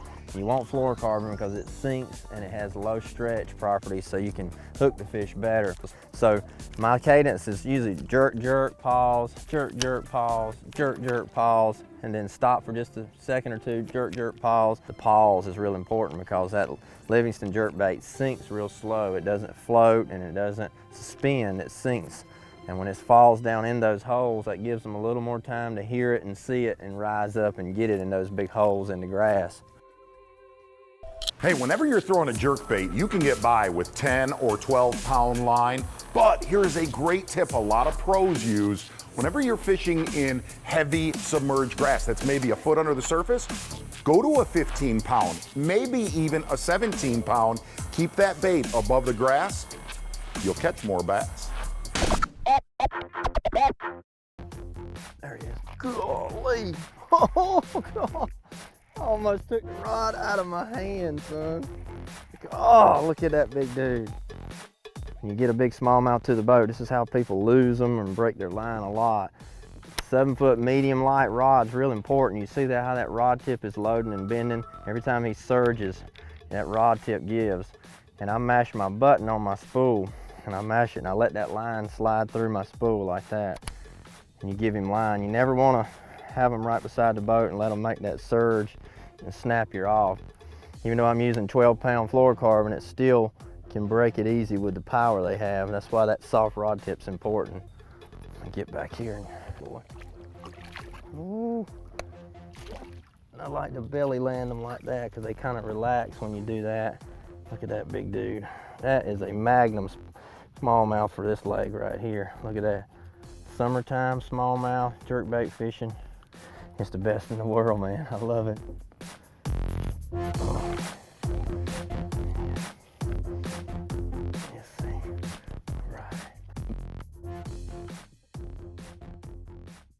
All right, let me show you the jerkbaits I'm using today up close. So a little more detail here of why each bait works for a certain situation. First bait I pick out of the box every time I come to the north, right off the bat, it's going to be the Table Rock Shad color. And this is the Livingston 121C, stands for cherry. Hank Cherry designed this jerkbait, really good jerkbait fisherman, and it's an awesome bait. And the Table Rock Shad color has a little light lavender purple on the back and has a faded chartreuse side and then a little bit of a white belly. This is a very bright color that stands out, and smallmouth, like I said before, very curious, and they want to see something off distance that catches their attention and they'll chase it, much like a cat. The Livingston jerkbait is real unique because it has electronic baitfish sound, and as it's sinking and falling, that electronic distressed baitfish sound is giving off a lot of calling to those fish to draw them in to strike and eat that bait, and that's what makes it catch so many fish.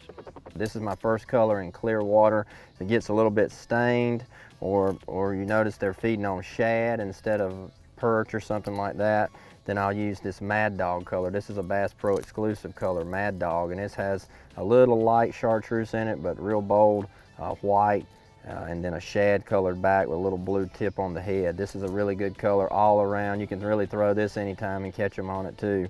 And then if I'm fishing in the real clear water and it starts to get still and I'm having a hard time getting bit, that's when you want a little more natural color, and this is Blue Truce, and it's got a clear see-through body with a little blue on the back, and it's a real light chartreuse belly to it. This is 3 colors here that I go smallmouth with everywhere I go, and you can also use them for largemouth as well in stained water, so they're just really good colors, always work for you. The good thing about jerkbait fishing, guys, you can cover a lot of water. You know, you can keep that bait moving. I'm making probably 3 casts every minute. The jerkbait is a really good search bait as well as a big fish catching bait. There he is. That a good one? Yes. Oh, yes. Oh, yeah. Rip, rip, rip, rip, rip, rip, bam. This is a nice one right here, boys. This might be the big one of the day.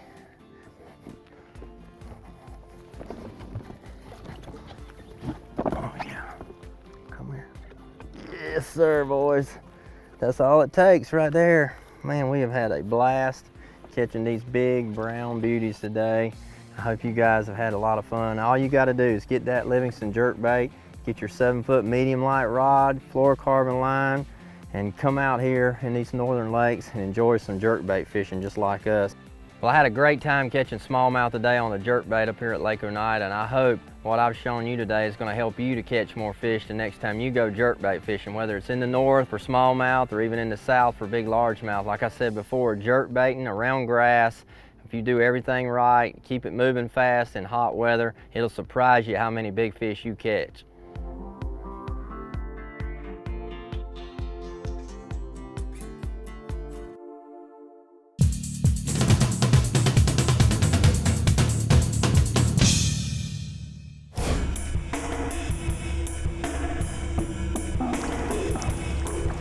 Hey, here's a fast fact for you. These whopper ploppers get some of the most awesome explosions, but you know what? Every now and again, right there in the tail, you get a little grass in there. Take your braided line, put it around the tail, almost like flossing your teeth. Get the slime out. Spinning like a champ. Top shotting, you think small lures and real light line. Today, we're gonna think the total opposite as we go in the zone.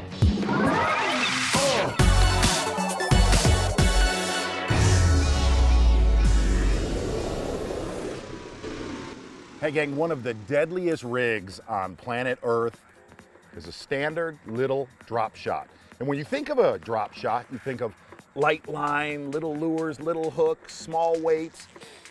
I want you to erase your memory right now and don't even think about that standard way of fishing a drop shot. I want you to think about flipping.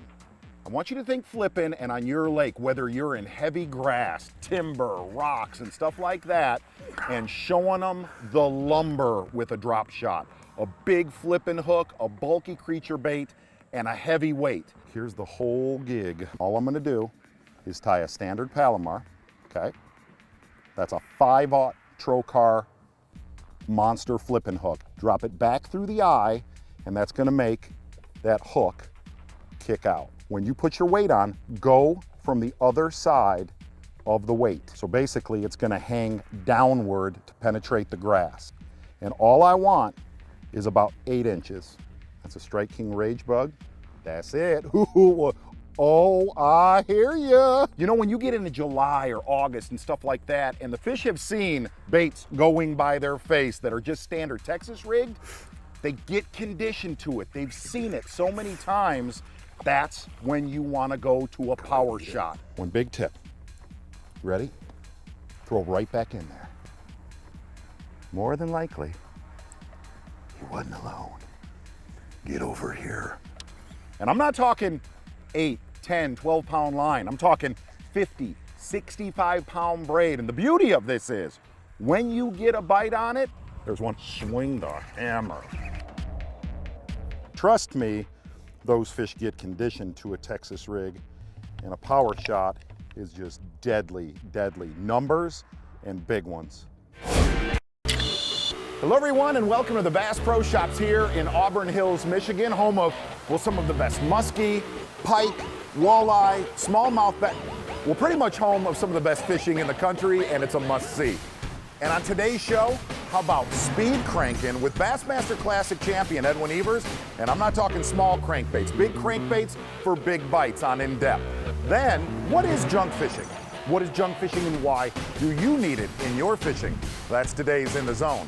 But first, Rick Clunn. Well, Rick Clunn has won tournaments since tournaments have started. How does he keep doing it? Here comes fishing in 5.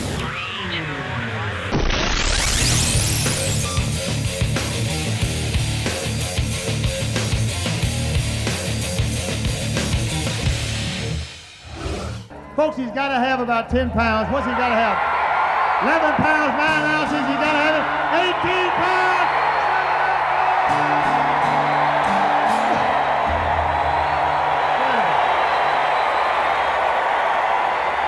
All right, big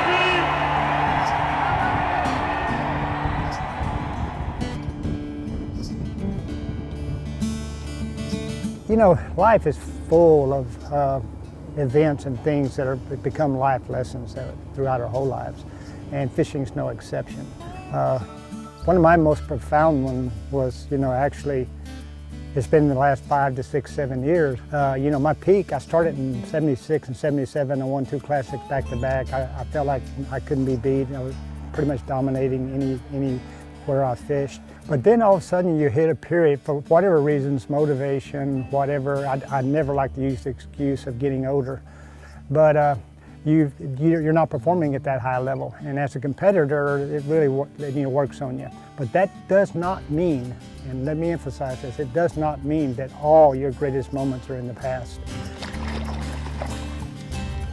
Looking for 15-1. 19 pounds even! Ricky Klein gets it done! I'd made up my mind that I was going to continue to grow and continue to evolve. There was still too much to learn. 69 years old and whooping bass from coast to coast. My 6 biggest strings of my career have come in the last 5, 6 years. I won an event just 4 months short of being 70 years old. Those things didn't just happen. And it's a mindset you've got to invoke on yourself. Think about the things, what have I haven't done that I want to do? What can I get better at? And how can I get better at it? Everybody says, when are you going to quit fishing? When are you going to quit fishing? When I quit doing that. That's when I'm going to quit fishing. Woo! Yeah, one of the biggest things we have to do, sometimes we've got to surround ourselves with more positive people. And fortunately, I've been very fortunate to have close friends who are similar to me and that they maintain a real positive attitude. I know I have friends right now fighting cancer. And the best thing going for them when I watch the results is their attitude. But believe me, it's the truth. Your attitude is going to control so much, especially later on in your life. Just got to try to put it out of reach and catch about a 25-pound string in the boat, which I don't have at the moment, but that's just 2 big fish away.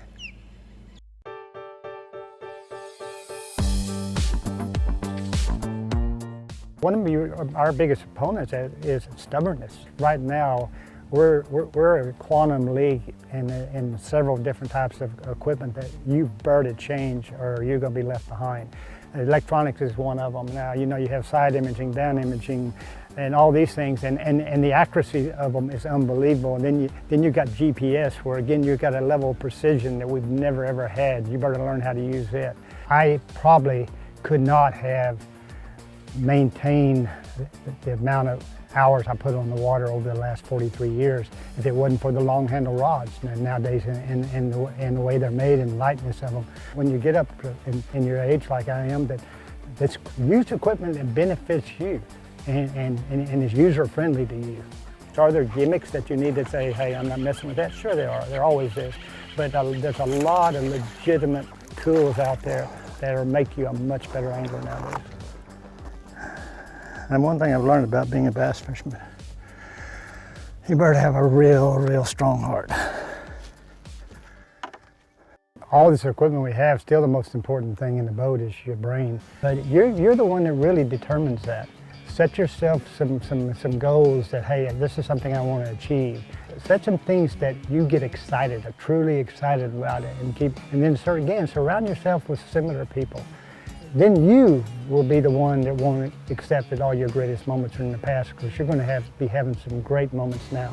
Let me remind you that all of us have peaks in our lives, and let me just remind you that even when those peaks are over and you get up in age a little bit, I'll be 70 in July, don't ever accept that all your best moments are in the past.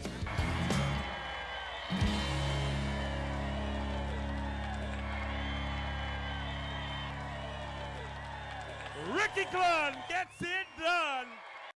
One of the things you always hear in bass fishing is when the fishing slows down, go to finesse, small lures, light line.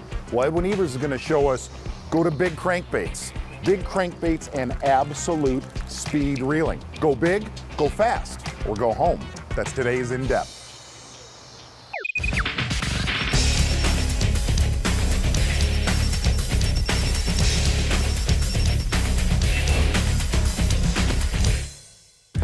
Oh, what's a biggin? Oh, I got one hook in him too. Golly. One of my all-time favorite things to do that I really have never really talked about is to throw giant square bill crankbaits. And today is a perfect prime time to show you guys all about it. I got a lot of wind, and that's what I need to get those fish to bite it. It's a great technique to catch big fish, to catch pressured fish. It's something that a lot of people don't do, is throw great big crankbaits.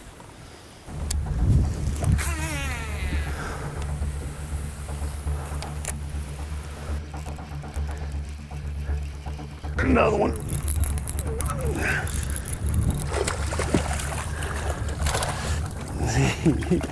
Get in here.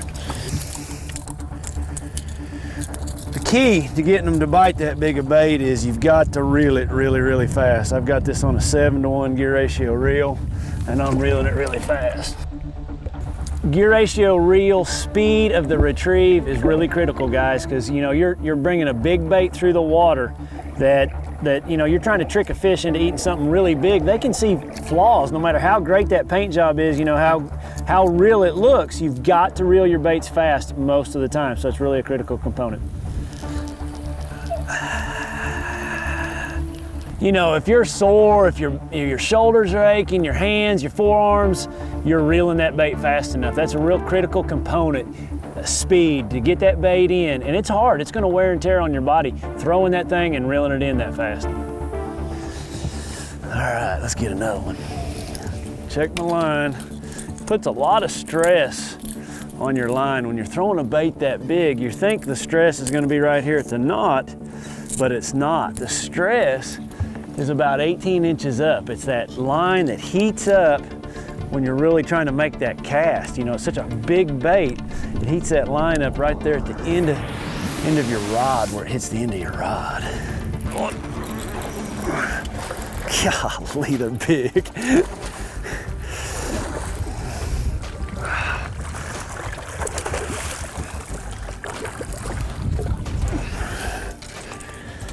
This technique, you know, it's a technique it's kind of specific to the day that you have. You know, I've got a really good day for this. I've got clouds, I've got wind. You know, to get this technique to work, you've got to have wind. Clouds aren't quite the necessity, but wind is. And you know, I'm speed cranking this big giant crankbait. You've got to have all that wind to get those fish caught.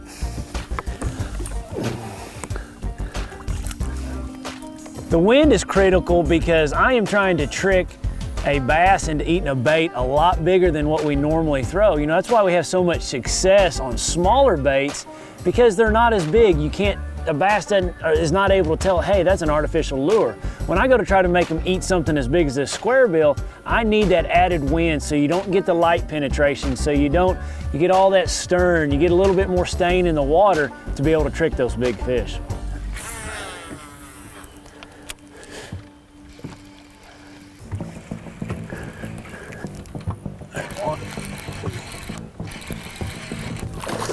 Get in the boat. All right. The reason I think this technique works so good, if you really think about it, you know, on a lot of pressured lakes, when you're on a pressured lake, people always downsize. You know, they're gonna go to smaller baits, smaller line, and they downsize. They don't generally go up. They don't go up in size, and I think that's one of the reasons this technique works so good.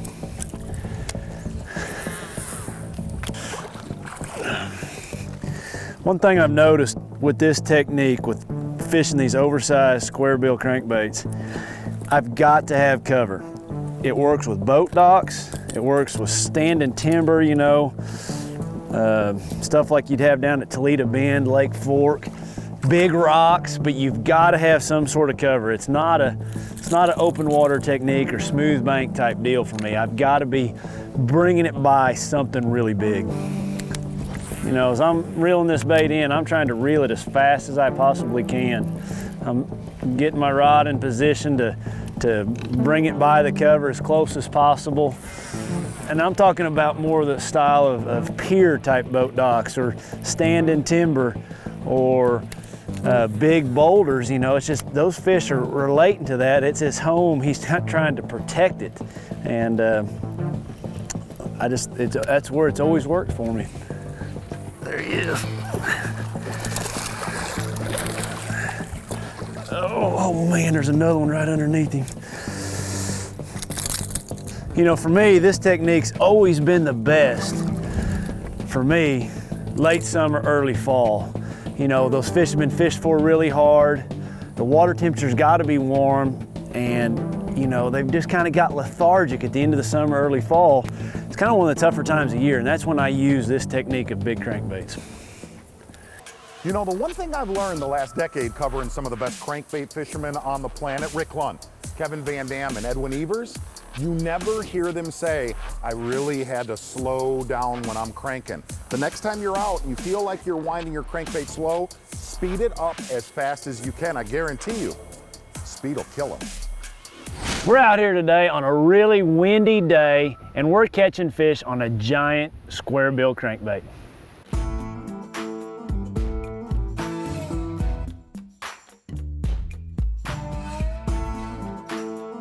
Golly, that's a pulling dude right there. What do I have? The wind is blowing. That's a hard one to get. Got him. All right, one thing that's really critical that I've got to stress to you guys is the reel size. This is a 20. Most of the time, 90% of my reels are all 10s, a lot smaller, but if I try to throw this size bait with 20 or 25 pound test on a size 10, at the end of my cast, my gear ratio is not going to be right. You will not be able to reel fast enough because with that big a line, there's no line left on your spool at the end of the cast. So I've got to upsize my reel so I still have plenty of line after I make a long cast, that I'm still got a fast, high gear ratio reel. Really, really critical to upsize your reel when you're throwing stuff like this. You know, basically, I'm gonna throw two colors. I'm gonna try to imitate a bluegill, I'm gonna try to imitate a shad. So depending on how stained that water is, the brighter my colors are gonna be, the clearer the water, the more pretty of a bait I'm gonna use, more of a transparent type bait. But you know, bass eat big bluegill, they eat big shad, and that's why this bait works. There's one. Oh, that's a big one. That's a big one. Golly, he freight trained it now. I mean, freight trained it. Holy smokes. I'm gonna lose him on a tree.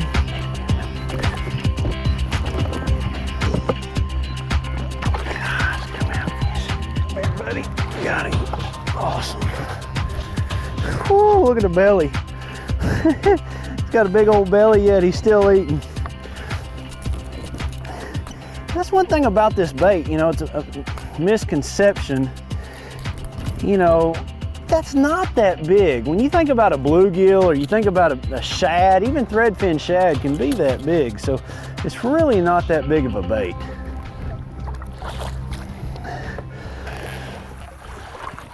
Oh, get up here, buddy. It's one thing about it, when you're speed cranking it like that, a lot of times they're just gonna get that back hook. So it's really important to have a good hooks on your bait. I'm gonna have to get the pliers to get that out. Heavy line is a key component. You know, I've got 20 pound test on here, and a lot of times I'll even go up to 25. You know, line size is not a critical thing, but you gotta have big line and good hooks.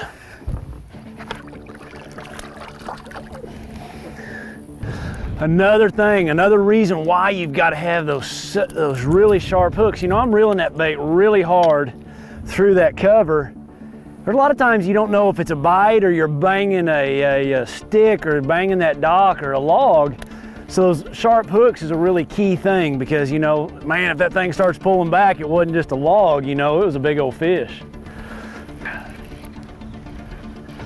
We got it that time. Oh, it's a big one. It's a big one.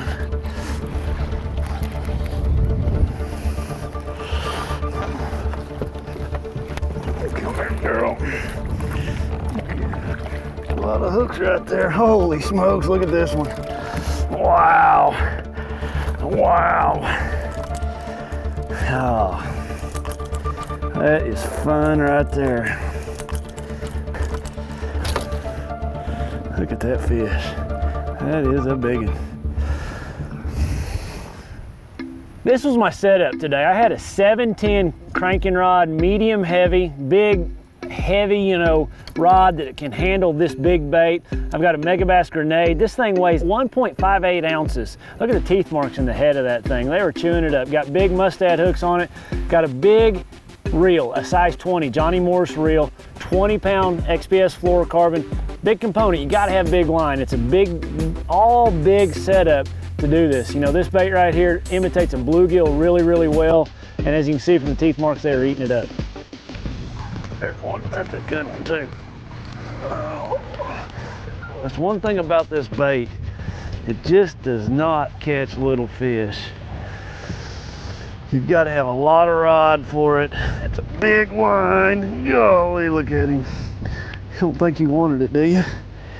Oh. Put a smile on my face. It's just a technique, guys. A bigger bait. These fish aren't used to seeing it. And just showing them something different. Thank you, girl.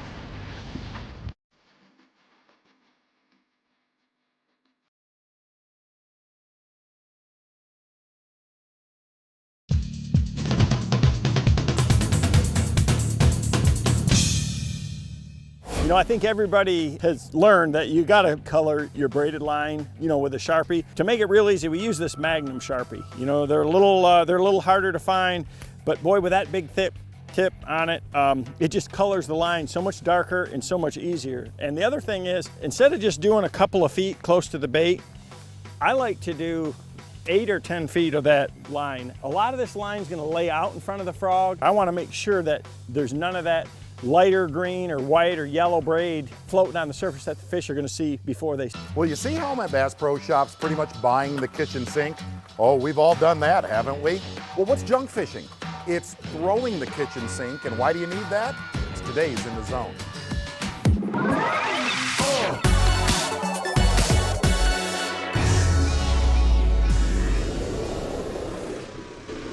Hey, when you watch the Bass Pros, one term you hear a lot, junk fishing. Well, what is junk fishing? It's when the deck of your boat looks like this right here, that you've basically thrown the kitchen sink at them. If you look at guys like Ott Defoe, Randy Howell, Kevin Van Dam, Edwin Evers, they all utilize the kitchen sink when they throw everything at them. And what is the best time of year to junk fish? Generally, it's when there's not one defined technique to catch them. Like, if you go to Kentucky Lake in May, you know you're gonna be doing one thing, that's fishing offshore. Or you go to Gunnersville in October, you're frogging or flipping grass. Junk fishing is when no one technique is dominant, it's kind of a hodgepodge. They're loaded right there, bud. Here's a perfect case in point. We were actually taping yesterday and we caught them on a Wacky rig. We caught them on a bladed jig. We caught them on a Texas rig worm. We caught them on boat docks, and then we caught them in 30 feet of water on a nail weight. So if you look at that, there was no dominant technique, but by the end of the day, we threw the kitchen sink at them and we got a couple bites. That's trouble. That's trouble. It's a big one too.